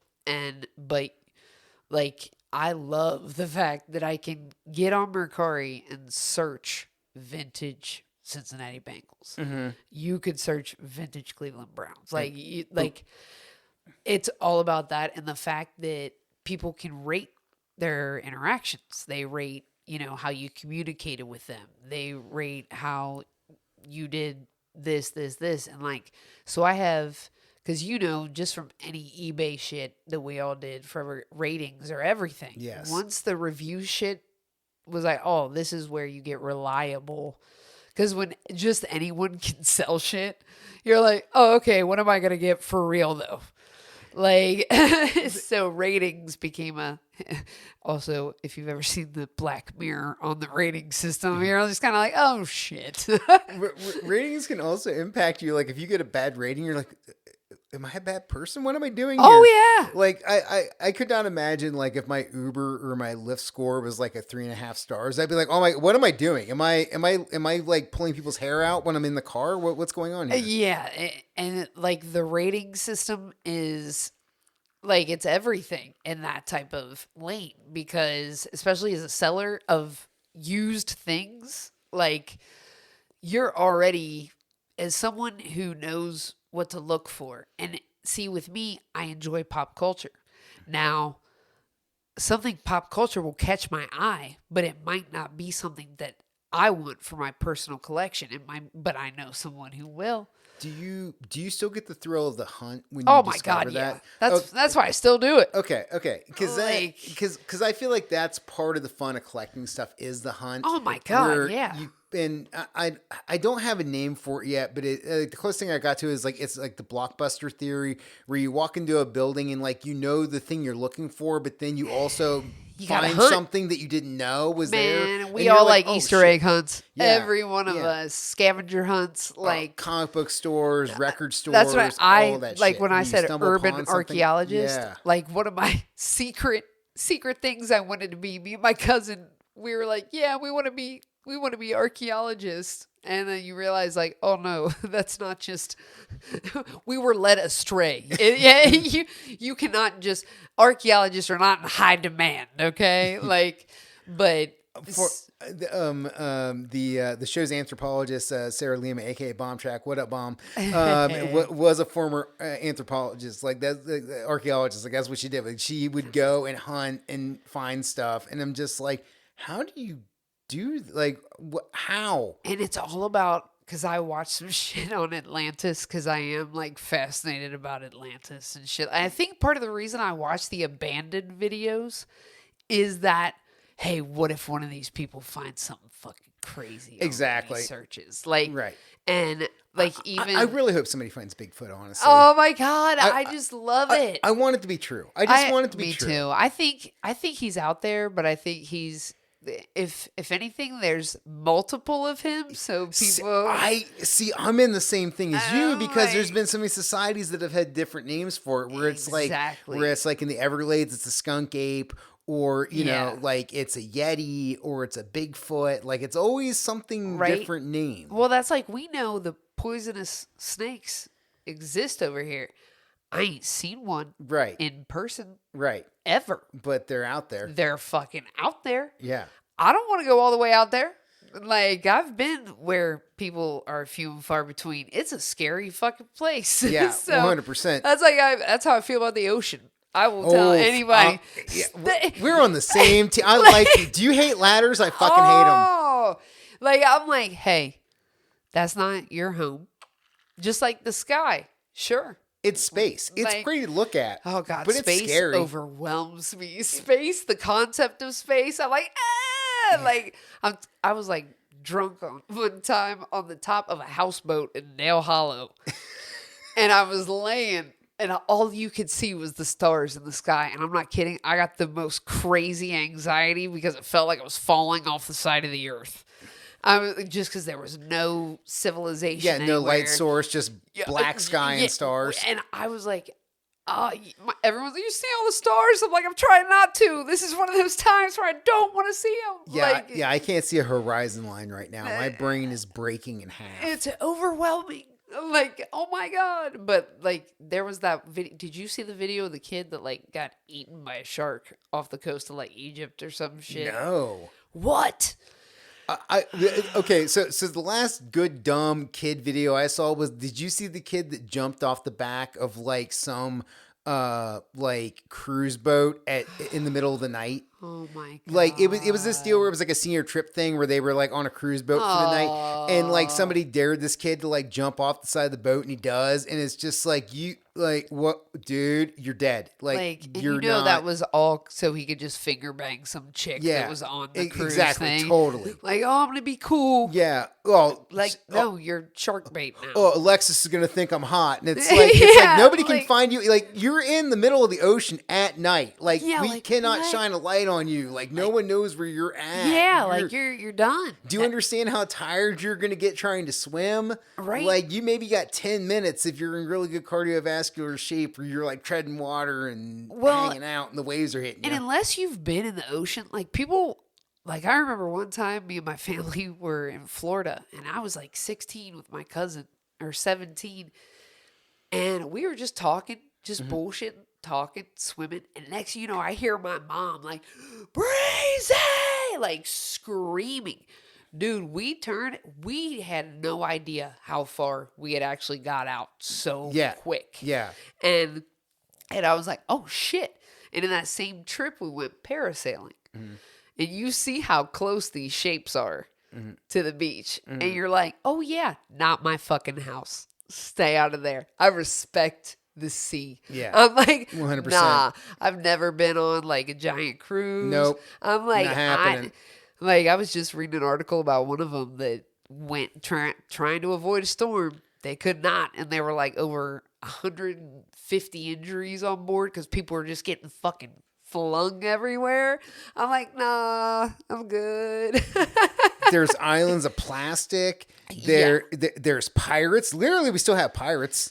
Yeah, and the sea animals are starting to fight humans. Yeah, Which orcas are finally starting to bite and people. they're like the smartest ones in there. Yeah. And the fact that They're they're pissed. like, the orcas know we're the problem.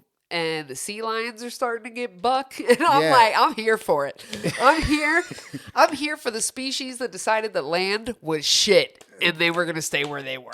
The ocean is turned on man. Like, seriously, they looked at the creatures that got out of the ocean like, it's fuck around, find out time for y'all. Look at us. Speaking about fuck around, find out time, the dudes that did the sub thing this summer, remember that story? God. Like, again, oh my God. I never want to do that. Like, I don't want to be in the ocean, let alone be inside underneath the ocean. Yeah. I have a theory that James Cameron is like, I think Lloyd called him the hold on, what did he say was the what is it? The social anxiety champion. Because I'm like, how James Cameron hates people so much is that he spends most of his time in a tiny submarine in the bottom of the fucking ocean. I control everything in here. It's just like, all right, man. He creeps up, makes $1 zillion on a movie, and he goes back down. He's like, I hate all y'all. Back to my weird happy place. But I also, can we just talk about the fascination with the Titanic? Like, what? I don't get it. I'm like, there are plenty other shipwrecks. So many other things that got fucked up out there. Like, I this is what you focus on. Yeah. Like, yeah, it's sad, but so were a lot of the other ones. Yeah. I don't get why that's like the big one where everybody is like really hyper focused on I guess it's because of the thing where it was like, you can't sink this, and it's like, yes, the pinnacle of 1910s technology. You can't sink this in the ocean. Like, oh, so you're saying aristocratic assholes put their foot in their mouths yet again?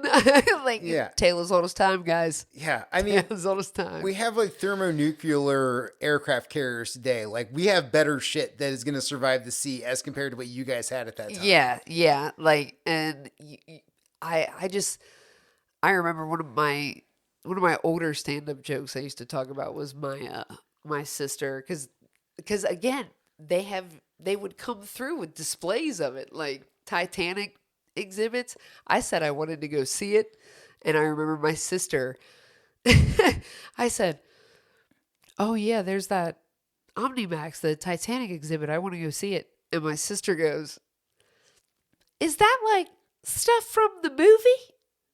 And I'm like, No. No, no, It's like stuff from the shipwreck. from the tragedy. And you know that face, that genuine face that someone makes when they are shocked. She just goes, that really happened? Oh no. And my mother and I both just turned at the same time. And I was like, that is a Cincinnati education, ladies and gentlemen. This is what happens when MySpace is more important than history.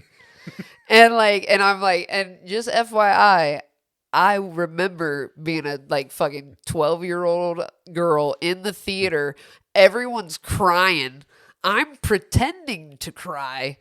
And I'm also the one that's thinking, there's totally room for him on that fucking There really floor. is. She left him out to dry. She should have been more adamant, like, you need to get your ass up here and keep me warm. Let me back it up on you. Yeah. I I know it's hack, but yeah, it is also weird the fact that like this movie is predicated on the idea of like, let me tell you about some dick I got back in the day. Like, it's just, that also is like fucking crazy. She's like on her deathbed and it's like, let me tell you about the time I got fucked real proper. Yeah, And it's just because like, why everyone is this remembered that happening? hand. That hand coming up in the back, that was iconic. Yeah. The sweat. On the window? Oh, Whoa. man. But see, Leo was putting in work. dude, and everyone talks about Leo, and I'm like, nah, I'm Leo William Shakespeare's Romeo and Juliet Leo. I am not Titanic Leo. Oh, I am. which is also like a crazy ass. Okay, how much drugs were they on when they made that movie? Oh my God! Everyone was on everything. That first of all, it's Baz Luhrmann. Yeah. Second off, 90s Baz Luhrmann. So like, Ketamine, get your ketamine. Here we go. who was it? Seth Green was in that. Yeah. Fucking Leo was in that. What's his name? John Leguizamo. Oh, Was he in that? my favorite part. He's my favorite. Tybalt. He's so good. He said, "Peace. I hate the word. Is I hate hell. Oh, Montagues. He owned that shit." For those of us that grew up with John Leguizamo acting like the fucking pest and shit. Oh, the pest. Oh, God. I remember being annoyed watching that and being younger. Like, okay, I love this dude, but what the fuck, man? Wasn't he like the clown in Spawn or something? Oh, like yeah. that too? He's iconic. He's done a lot of shit. Tu Wong Fu. Tu Wong Fu. Like- well, come on. I mean, we're talking Patrick Swayze. We're talking Wesley Snipes. Motherfucking Snipes. I mean, also, what a nice career for Wesley Snipes. I mean, he's White Man Can't Jump. He's Blade, my and God. he's Tu Wong Fu. You forgot motherfucking Demolition Man. Oh, which shit. is one of my favorite 90s flicks with Dennis Leary. Yes. Fucking Sly Stallone. Young ass Sandy Bullock. Rob fine. Schneider. Rob Schneider showing The up in Three it. Shells. The Three oh Shells. my God. It's so classic. Also with a fascination with the 90s. we still don't know how they were used. No, they never explain it. They never tell you. That's one of the greatest mysteries of cinema. And the best part about that is like Stallone is so confused like the rest of us, and everybody's like, "What a fucking asshole!" Be well, John Yeah, Spartan. like you can't figure this out. It's so good. But Wesley Snipes in that movie is just like It steals every scene crazy. Oh my God, he's so good. with the blonde hair. Yes, the part where he puts the eyeball on the stick on the pen. Oh, So good. so good. A few years ago, we did a live art thing where our friends at Secret Base Cinema they get the rights to show like old movies and so they showed Demolition Man at the Woodward Theater, and we got to go down to do the live art for it, and it was so much fun just like sitting there and watching that movie on the big screen again and being like, oh dude, I've missed this so much on like this level. Yeah, it's I really wish they would do things more like that, like redo movies from like when we were coming up and shit. Like almost like you should have to be able to vote on it now. Like, okay, because like remember calling the movies and like listening to all the showcases and shit. Yes. And how exciting that was. Yes. Like, ooh, that's what time we're going. Like I have a theory because history repeats itself. It does. We have all these malls that are empty now. Yeah. There's a whole other generation coming through that really likes 90s shit. And these kids are going to be like, these kids that have grown up with Amazon are going to be like, you know what would be really dope? If we actually saw each other in person, If we went to these places and all of our stores were like right there yeah, and like you could get food. I wouldn't have to wait. Like I'm saying, it's going to be our generation in our 60s that are like the mall owners. And like I have this theory about just because the time that we grew up, these kids are going to get sick of all the technology. They're going to yearn for that human connection because somebody's going to find out, hey, this sucks. Let's actually go do shit together instead of just being in a chat together. You're saying that we're not going to turn into the Fats from Wall-E? Oh, where, God. where they're just like fatly on the hover chairs? And yeah, oh, that was so depressing. That was so. And yet at the same time, I'm like, God damn, it looks great. I could slide into this so easily. Dude, you're literally, me and Lloyd were talking about evolution. And I was like, look at us. I was like, what did Homo sapiens aspire to do? Be comfortable. Get out of the elements. To chill. Like, find better ways to eat our food. To be safely in a cave. Yep. Eat some food, drink some water, procreate, like covering the bases here, warm, everything's great. Yep. One of the reasons we have a gallbladder is because that bitch was there to process raw meat. And now it's like, yeah, we don't really need it a whole lot because we're not having to eat raw meat that's been chilling around for like weeks on end. Yo, shout out gallbladders. Shout out to the gallbladders. Some of you, we like you. Others, you got to go. You got to go. Yeah. Seriously, some of you gallbladders, it's like, look, you've been at the party for way too long. Man.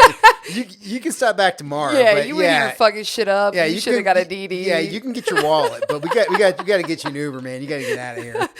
Sorry, every one of us that has stomach issues now. But yeah, being able to like go on the hunt, like we talked about, that is the most exciting part. If I was doing it just for money, I don't think it would be as fun. Well, let's talk about the money. How do you price shit? Like, how do you judge what the value of this thing is? Or like, are you using a price guide? Are you looking stuff up online? I do a lot of research. Or you just like throwing shit out? You're like, you know what, $3,000. I do a lot of research, but I also identify trends. Ooh. If you're watching your Instagram algorithm, chances are there's quite a few of you that are seeing the same thing at the same time. True. And so, but I will also, a huge thing, condition. If there's a lot of it, the best condition wins for the best price. Indeed. So if there's not a lot of it, you can get some money for something that's pretty beat up because it's the only thing that exists. So, wait, okay. So is the triangle the availability of this item in the market, the condition of it, and then the price of it? Yes. That's a solid triangle. That is literally, if you can, that, like anytime a movie comes out, right? And let's not forget who owns everything. Disney. If you have something that's Disney. Thank you for not Kanyeing that. Nah. Disney owns everything. One of my favorite epic rap battles of history was, I think it was Bob Ross and Jim Henson, and Walt Disney busts through, and it's one of the most iconic satires I've ever seen. And because I'm like, everyone's paying attention to this shit. Meanwhile, we got Disney just waiting to take over. Like, I'm like, I don't want to live in a time when we see mouse ears on dollar bills. It could possibly happen. Oh, yeah. They have more money than, like... It's amazing the reach of Disney at this point and what they control, and especially in entertainment. Just oh, my God. Everything. And the people that they have on their teams, I mean, it's a cult on a different level. And for collectors, if you find something that's like OG Disney that is in good condition, man, it's like some of those VHS tapes, the Black Diamond VHS, some of those, if they're in good condition, like anything that has flaws, like that are like, you know, Little Mermaid, the infamous dick. Yep. Yeah, that's one of them. But like, I also look for like, oh, it's Christmas time. Like there's people that vintage right now for millennials and even Gen Z is like people want some of that cheesy 90s vintage shit. Yep. I've watched this down to the girls wearing the cottage core, like, Yeah. old school athletic clothing is coming back. Champion's back. Dude, and that's And which is the irony of this is like Champion was always like, this is the cheapest shit you can buy. Kmart. Like Kmart. like literally the only people wearing Champion back in the day was like dudes going to hardcore shows. It was like guys that were wearing Champion shorts to go see Hatebreed. Yeah. And now Champion is like somehow like this huge designer brand. I Yeah. don't understand, but it is what it is. Yeah, well, that's like, and plus, you have different value based on like representation. Like, I've watched New Balances used to get shit on because they were boomer Dad shoes. Then you got Jack Harlow, Right. who comes out of nowhere. He's, poor kid from Kentucky, owning the fact that he's rocking New Balances. New Balance, in a brilliant marketing move, is like, yes, we will pay you actually to wear our shoes. And so I love that people can do that with their branding. So like right now, you could find a vintage pair of New Balances that I'm sure somebody will fucking rock if they're in that. Like if that trend is in, just like fucking and shit that's turned into almost cult-like followings, like Sailor Moon. Like we are the media play era. Yeah. We are the ones who are getting all that. If you want to talk about the movie shit, media play had sections of shit that was just from movies and TV shows. You can find, like, I still have a South Park lanyard that I got with Cartman on it that says, "I want cheesy poofs," that I got at Media Play when I was like 13. Yeah. And listener, if you've never been to a Media Play or a Suncoast video, let us walk you back in time. So again, no, this is a perfect point for this. It's like, it is a thing where it was like, you would go to the mall and they would have all the movies up on the side walls of the store. Like the side wall of the store was all the DVDs and Blu-rays. And then everything on the shelves in the middle of the store was like all the merchandise that was related to the movies. Yep. And that's where you got like all your toys, your t-shirts, your posters, all the shit that went along with it was right there. Your memorabilia. Yeah. Yeah. And you brought up Disney, and like that's another thing I'm fascinated with is like the people that have a merchandising thing where they can merchandise anything. Like you can literally get Disney anything. Anything. My mom has a Mickey Mouse waffle maker that she busts out every Christmas because of why would there not be a Mickey Mouse waffle maker at Christmas? Yeah. So now it's a family tradition. Yeah, exactly. But at the same time, it's just like, of course they're making waffle makers and they're making, like Christmas ornaments and they're making T-shirts and figurines and snow globes. Right. Yeah, my friend Chris Cavanaugh from grade school, his mom had a snow globe collection of Disney shit. Oh, God. And they were like these like super ornate snow globes. Snow globes. Yeah. I had one and I ended up giving it to my niece has it because my mom's dude bought me one and I was like, it was like that shit that we're like, what am I gonna do with this? Like this thing is massive. Like I'm just gonna be scared that I'm going to break this shit and then there's going to be glitter and water all over my room. Right. Like, I don't, like, why?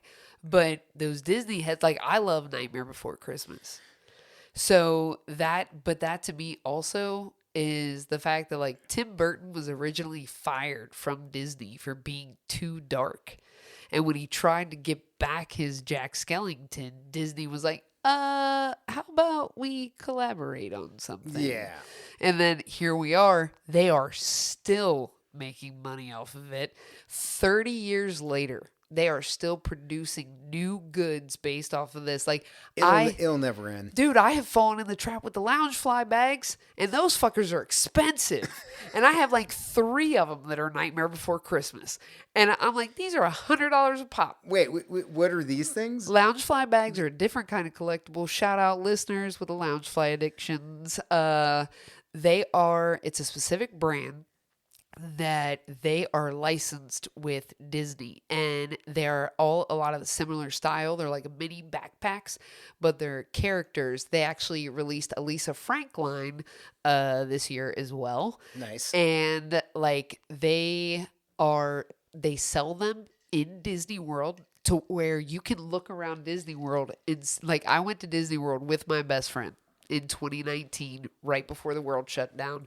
We were actually there for Halloween. For Nice. Mickey's Not So Scary Halloween party. I've never spent that much money on a single vacation. And my friend even, she's one of those Disney people that has like a season pass, even though she lives here. My cousins are like this. Yeah. They love it. Yeah. It's one of those things where, okay, so at this point I view Disney as a vice. Like I put Disney on the same level that I put like alcohol, gambling, strip clubs, coke, weed. Like it's a culture. Yeah, like it's definitely this thing that you can definitely get roped into because again, it never ends. There is so much shit you can spend money on with Disney. Oh my god, it's capitalism at its finest. They have finessed. It is capitalism at the ultimate form. Like, because it's like they've created their own world, literally. Yeah. And it just brings you happiness. It's a dopamine driven. Oh my god, exactly. And so, like, if you're ever walking around those stores and you see some Disney shit, look at it, because some of those figurines that I hate to say it, but a lot of old people lose. A lot of families just give shit away. Right. They just want to be done with it. A lot of it gets sent to these centers. And so you can find these little figurines, and some of them are worth thousands of dollars. But you do have to do the research. You got to see, when's the last time this was bought? How many other things are like this on the internet? And right now, people are having tough times with money, but the holidays are here.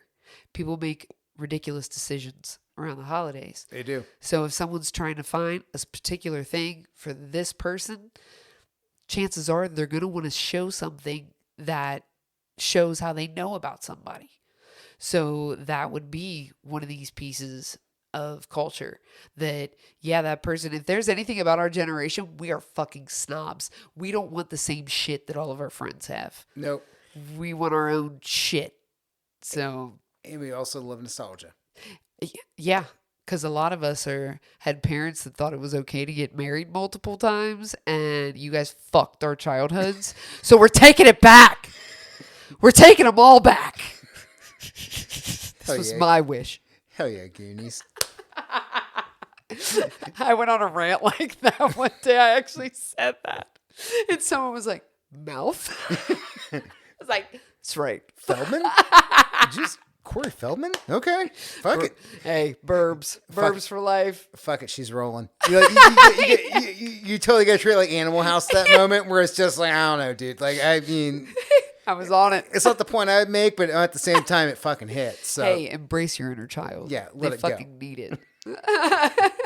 So what is it like interacting with buyers? Like what is, because I agree with you. I agree with the whole triangle of like what you look at. I'm the same way as a collector, what I evaluate when I'm looking at something. Mm-hmm. But what's it like being on the salesperson of that? So I try to be as interactive as possible with people. I always thank people right away when they make a purchase. Like that's the first thing I do. I try to be timely because that also shows, hey, this is a serious business to me. It's not an order that's just going to chill here for 3 days. Also, professional server right there with both those things. Like, Thank you. Like recognizing like right away, like this needs to be taken care of, and you are valued. Yes, because that's the thing is these businesses would not exist, and when you are in that position, I'm representing myself as a business. Yep. Like, I had actually bought. My company that I wanted was called Claw Machine Culture Company. So I had Claw Machine Cult because I'm like, every good thing's a cult, right? So I actually own that website still. Nice. But my Mercari says Queen of Claw Machine. And because I also would send people, based on what they ordered, I have all these little trinkets and knickknacks. So I'd always handwrite a thank you card on my Lisa Frank stationery.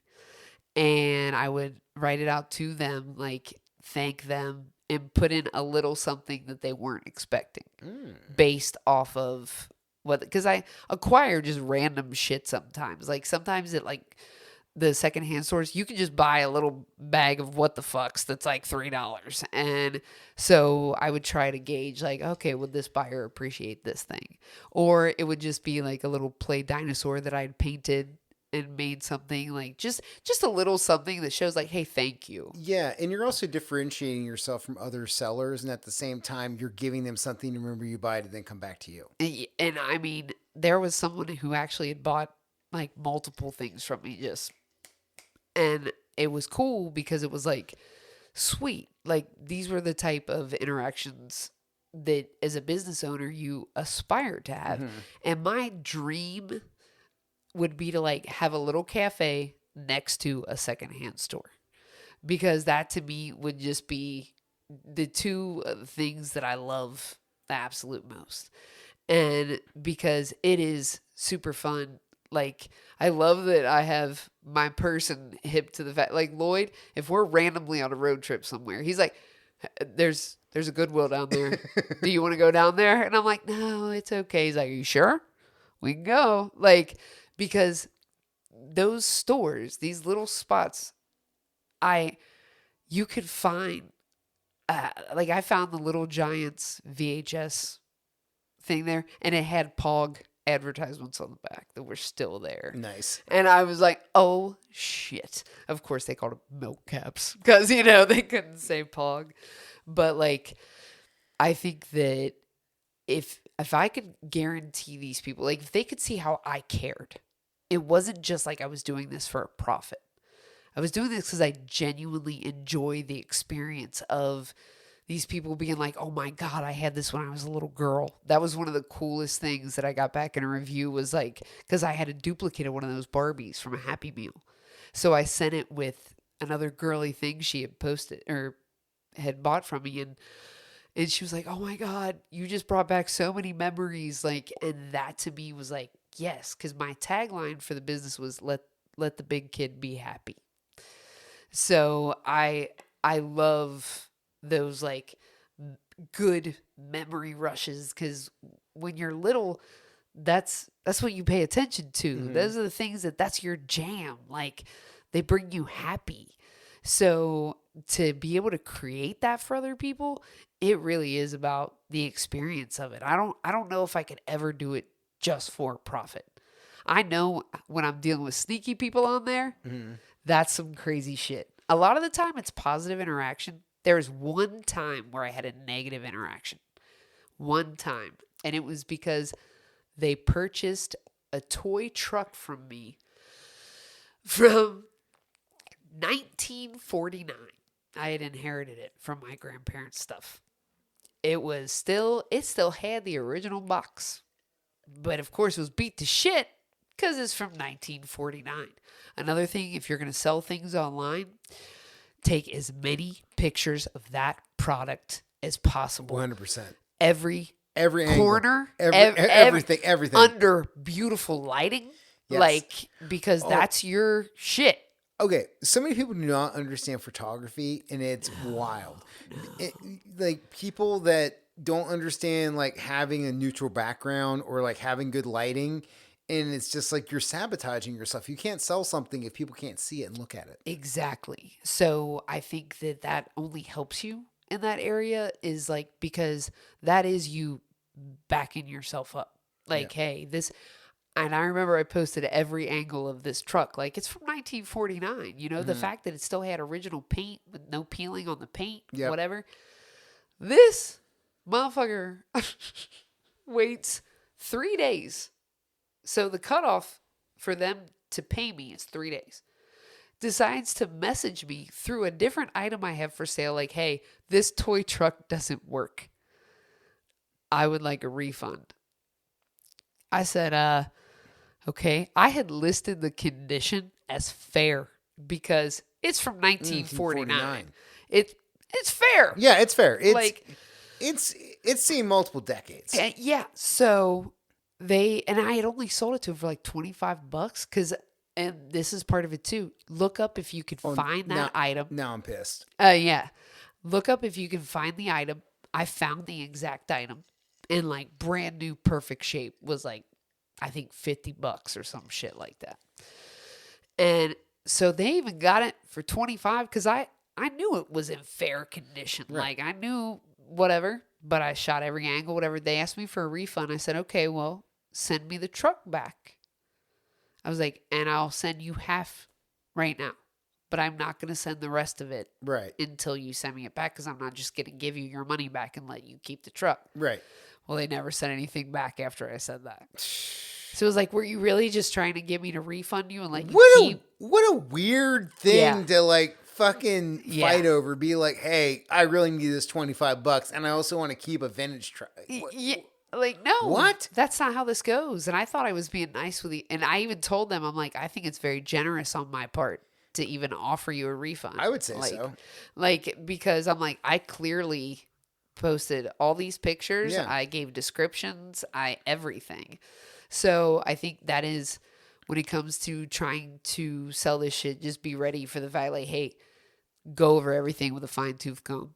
Look through a magnifying glass if you Yeah. have to, because those little scratches, especially on a more high, like, commodity, like, the fancier, the more picky people get. Like that's why I don't really fuck with like this super duper like, nah, I got you on some movie shit. Yeah. But I'm not like, I think the most money I ever made was on like was that, I think that Beetlejuice Living Dead doll. That was the biggest profit. But I also remember the wicker cabinet shelf things. I was watching one of my neighbors carrying the shelf down. I was like, hey, what are you doing with that? He's like, oh, I'm about to put it in the yard sale. I was like, let me get that for, what are you selling that for? Because also, I'm not one of those business people in resale that wants to fuck people over. Yeah. Like, but if you offer me money Yeah. and you say, like, he said $30. Okay. Cool. Yeah. I turned around and sold it for $200 because that's what Gen Z wants now. So again, when I said earlier, I don't understand how STEM works. This is a thing where I don't understand how business. Like, I don't have that mind that you do. Where you have Terminator vision. You're like this thing. I know how much this thing is worth, and then this person's like, I'm gonna undervalue this, and you're like, sold. Like that impresses the hell out of me that you have the ability to like zero in on that shit and like figure out what that conversion rate is. Well, it's because to me, I think my brain says if I can make more than $50 on it, it's worth it to me. Because that to me is just making an exchange for $50. Like, that's beautiful. Right. Flip and it. yeah. And also, like, I'm going to take advantage of the fact that this is what's trendy right now. This is like, the crazy wicker chairs that people got pictures in and shit with the big fan backgrounds. Yep. You can sell those now with a footstool. If they're in good condition, they go for upwards of $800. It's because everyone wants pictures with it. They want the selfie. They want the glamour shot boas. Glamour shot. That's exactly what it is. Yeah. They want prom night. I told my mom used to do makeup at a Glamour Shots, and I told her she needed to link up with a photographer in Florida and do that shit on the beach. Oof. That's money right there. That's what I'm saying. And she was like, no. I was like, Mom, you are an official Glamour Shot makeup artist. At the golden hour? That's what I'm saying. Taking a golden hour on a beach? You imagine how many retired people Oh. would do that shit? I'm like, you are missing dollar bills. All you need now is a good cell phone. Yeah. Like, that's it. You're just giving money away at this point. I know. What are you doing? I keep trying to tell her. You're leaving it on the table. And she's personable. I'm like, man, you can do that with tourists. The hustle is there. Like, it blows my mind. I'm like, supply and demand, people. Oh, especially with tourists. You can upcharge them. Oh, yeah, because 90s, everything 90s is coming back. 100%. And I love the fact that so many of us were the happiest kids that we ever were in the 90s. Because I'm like, oh, y'all just gave me a whole new, like, I just want to go hunt now because I know what you want. Like, it's great. Okay, so on the flip of this, so on the other side of vintage, do you ever get involved in the modern market of like limited edition stuff where like something drops, like shoes or anything like that, where it's like, this is coming out, you got to go on this website, you got to do this thing, you get it and you flip it? Are you on that? That side? To me is almost, if I have to wait in line for something, that is, to me, it's like, that's a trend bubble that pops quickly. Like, and I don't have enough money to be in the shoe game. Some of those people are It's wild. crazy. It's insane. And I'm like, like I have cool pairs of shoes. I am a Same. shoe head. But like, and I've thought about just going to get one good pair of shit just so, you know, because Yeah. I know people that literally could retire tomorrow with the shoes that they have in their 100%. collection. And like, I know how I take care of my shoes. Yeah. So like, we all have a thing about our shoes, but like, that is so much dedication. That's a hustle that it's both. It's a short game and a long game. It's a wild because- world over there, and what happens with shoes, because there's trends, there's new shit that pops out, there's stuff that becomes limited quantity. Like Exactly. like look at StockX, and it's just there's just so much shit going on that website every day. And then when you start getting into like the boutique shops and like limited edition quantity stuff, Oh yeah. And sometimes it's like I've never, and I don't know, maybe it comes with being like a creative type person. I've never wanted anything that everyone else wanted. I was like one of those kids that I'd be like, I don't like that person. They copied off me. And my mom would always say, imitation is the highest form of flattery. And I hated it. I hated it. So I think too, when there's that kind of a rush on something, I'm like, it could fizzle out real quick. yeah. So like, but I know, like I said, quite a few people that they've stood in so many of those lines that I'm like, nah, that's a dedication that I like the fun of the discovery. That like gasp. Like I found like I'll save it for the Halloween shit. But just being at those places where you're like, I get this for $1. Again, the hunt. I get this for $1. Like I just found this shit It's for $1. so good. It's so good. Like it especially if it's something that you love, that you're like, oh my God, I can't believe I found it. Like, and that, especially that little kid in you, like little kid will light up. So yeah, I think that's the funnest part probably too, is it does something for the inner child that it's like, it's not as scary as Legends of the Hidden Temple, but it's just as exciting. Bro, come on. I mean, getting hit people with Legends of the Hidden Temple. I mean, come on. Hey, whatever. I thought those warrior things were dicks. So good. So, I mean, yeah, when they grab you and stuff. I mean, But and you automatically lose as yeah, soon as they it's- touch. it's That was not- bogus. It's not fair. That was so whack. It's totally not fair. Although I do think it is hilarious that like grown ass adults are like just jacking fucking junior high kids. And they and test them. scaring the shit out of them at the same time. Like, come on, no, we're like, But they test their like thinking skills beforehand. They're like, we're gonna see how good you can remember shit. Because you're about to have to be in this maze with these terrifying adults that are going to, take you out. yeah. So, God, I remember my heart racing. Like, oh, he got him. Oh no. Oh, he got him. Oh, that was that was one show I did not want to be. At least one of those kids peed themselves. Oh, They- if not multiple. Yeah, they didn't talk about it, but that definitely happened. They had a special nickname for those backstage. I guarantee it. Oh my God. Yeah, I always wanted to be on Double Dare. Legend of the Hidden Temple, not so much. No. No. Guts. I don't ever think I was in shape enough for Guts. Okay. I don't know if I. Me either. As a fat child, Same. I don't think I can call her an aggro crag. Funny you should mention the aggro crag. So I got roped into a subscription box. I had always told myself I wasn't going to fucking do it because they're too expensive. But I got pulled into the Nick box for a while. They give you so much shit, and I'm not kidding. The value appreciation on a bunch of the shit from the Nick box just keeps going up. And I have a lot of their shit. Some shit I've posted for sale. But I've sold some of their shit too. But the Nick box, so I always wanted a piece of the aggro crag, because if you won, you got the big ass yeah, you got sliver. the chunk Right? Also, shards of glitter in these kids' faces. all over the place. All over the place. Like, I'm like, what do they get blasted with? Like, just glitter and smoke. But I always wanted a piece of the aggro crag, but I'm like, it's not for real if you didn't earn it, though. It's true. Like, you got to earn it. So It's the not- Nick box. It's like a Super Bowl ring. Exactly. The Nick box one year sent out little pieces of the aggro crag. Sick. I'm not kidding.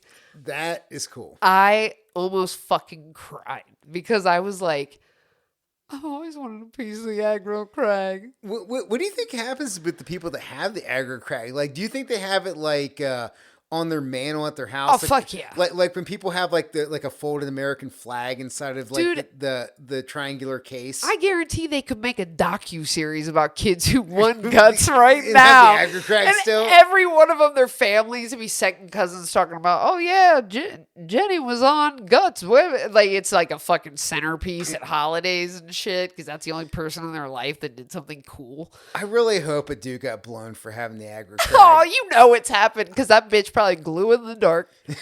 And so it's that?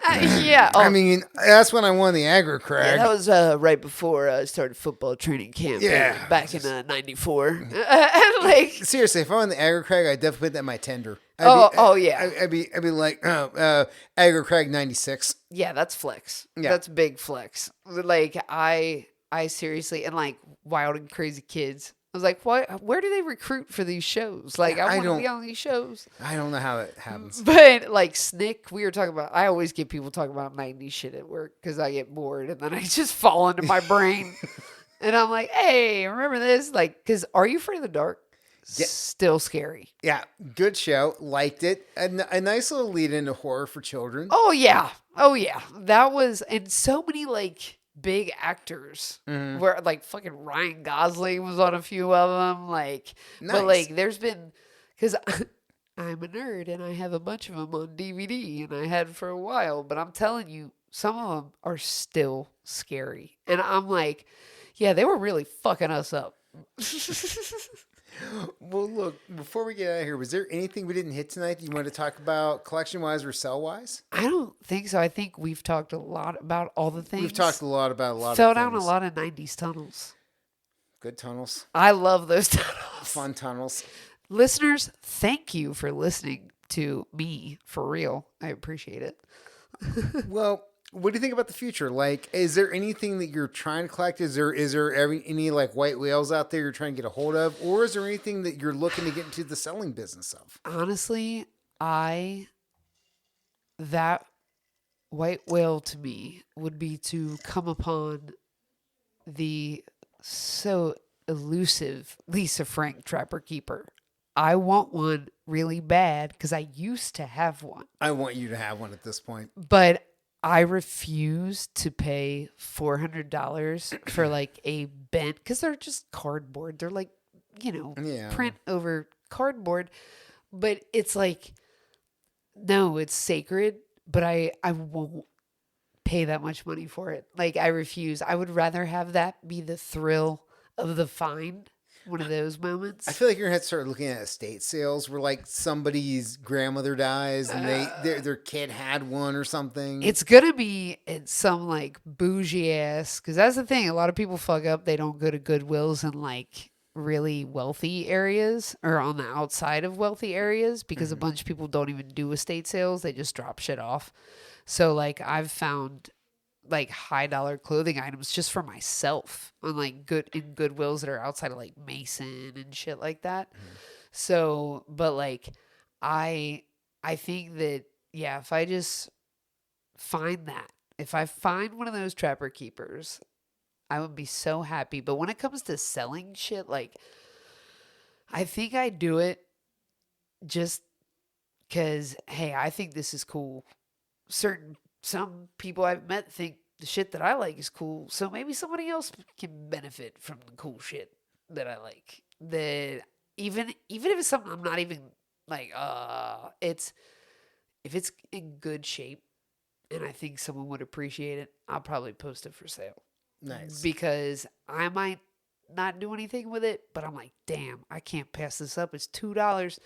I could make someone's day and just charge $15 for it. Well, like, I like the fact that like you're passing on love while you do it, where like you do recognize the fact that like somebody will care about this and you will make somebody happy. oh yeah, I had a special edition Fat Boys vinyl album that was released on a record day, and like that I got in Minneapolis in like 2011 or some shit. There was none of them available in the United States. They were over like $500 everywhere shit. that I looked. And I had it posted for $500, And this one dude hit me up, and he was like, "This is what I can offer you for this right now. This is my favorite group." He pulled my heartstrings. Something awful, but tell me this though. He had, like, I looked him up on Instagram because he told me about all the shit that he did. And he was hitting me up from California. And I found his ass. I found his website. I found the community that he serves, like helping inner city kids and doing all this shit. And he had sent me even like, hey, I have this thing from this year. And dude was way more of a fan than I could even wrap my brain around. Like, I love the Fat Boys, but I didn't know this.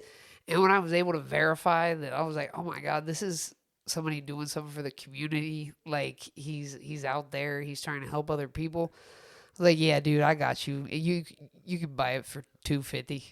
Like, because to me, that was me being very nice. Right. Because I think I paid $75 for it. So the fact that I got $250. You still made a profit, but at the same time, you undermarketed the value. But at the same time, you're helping somebody who's like a true fan.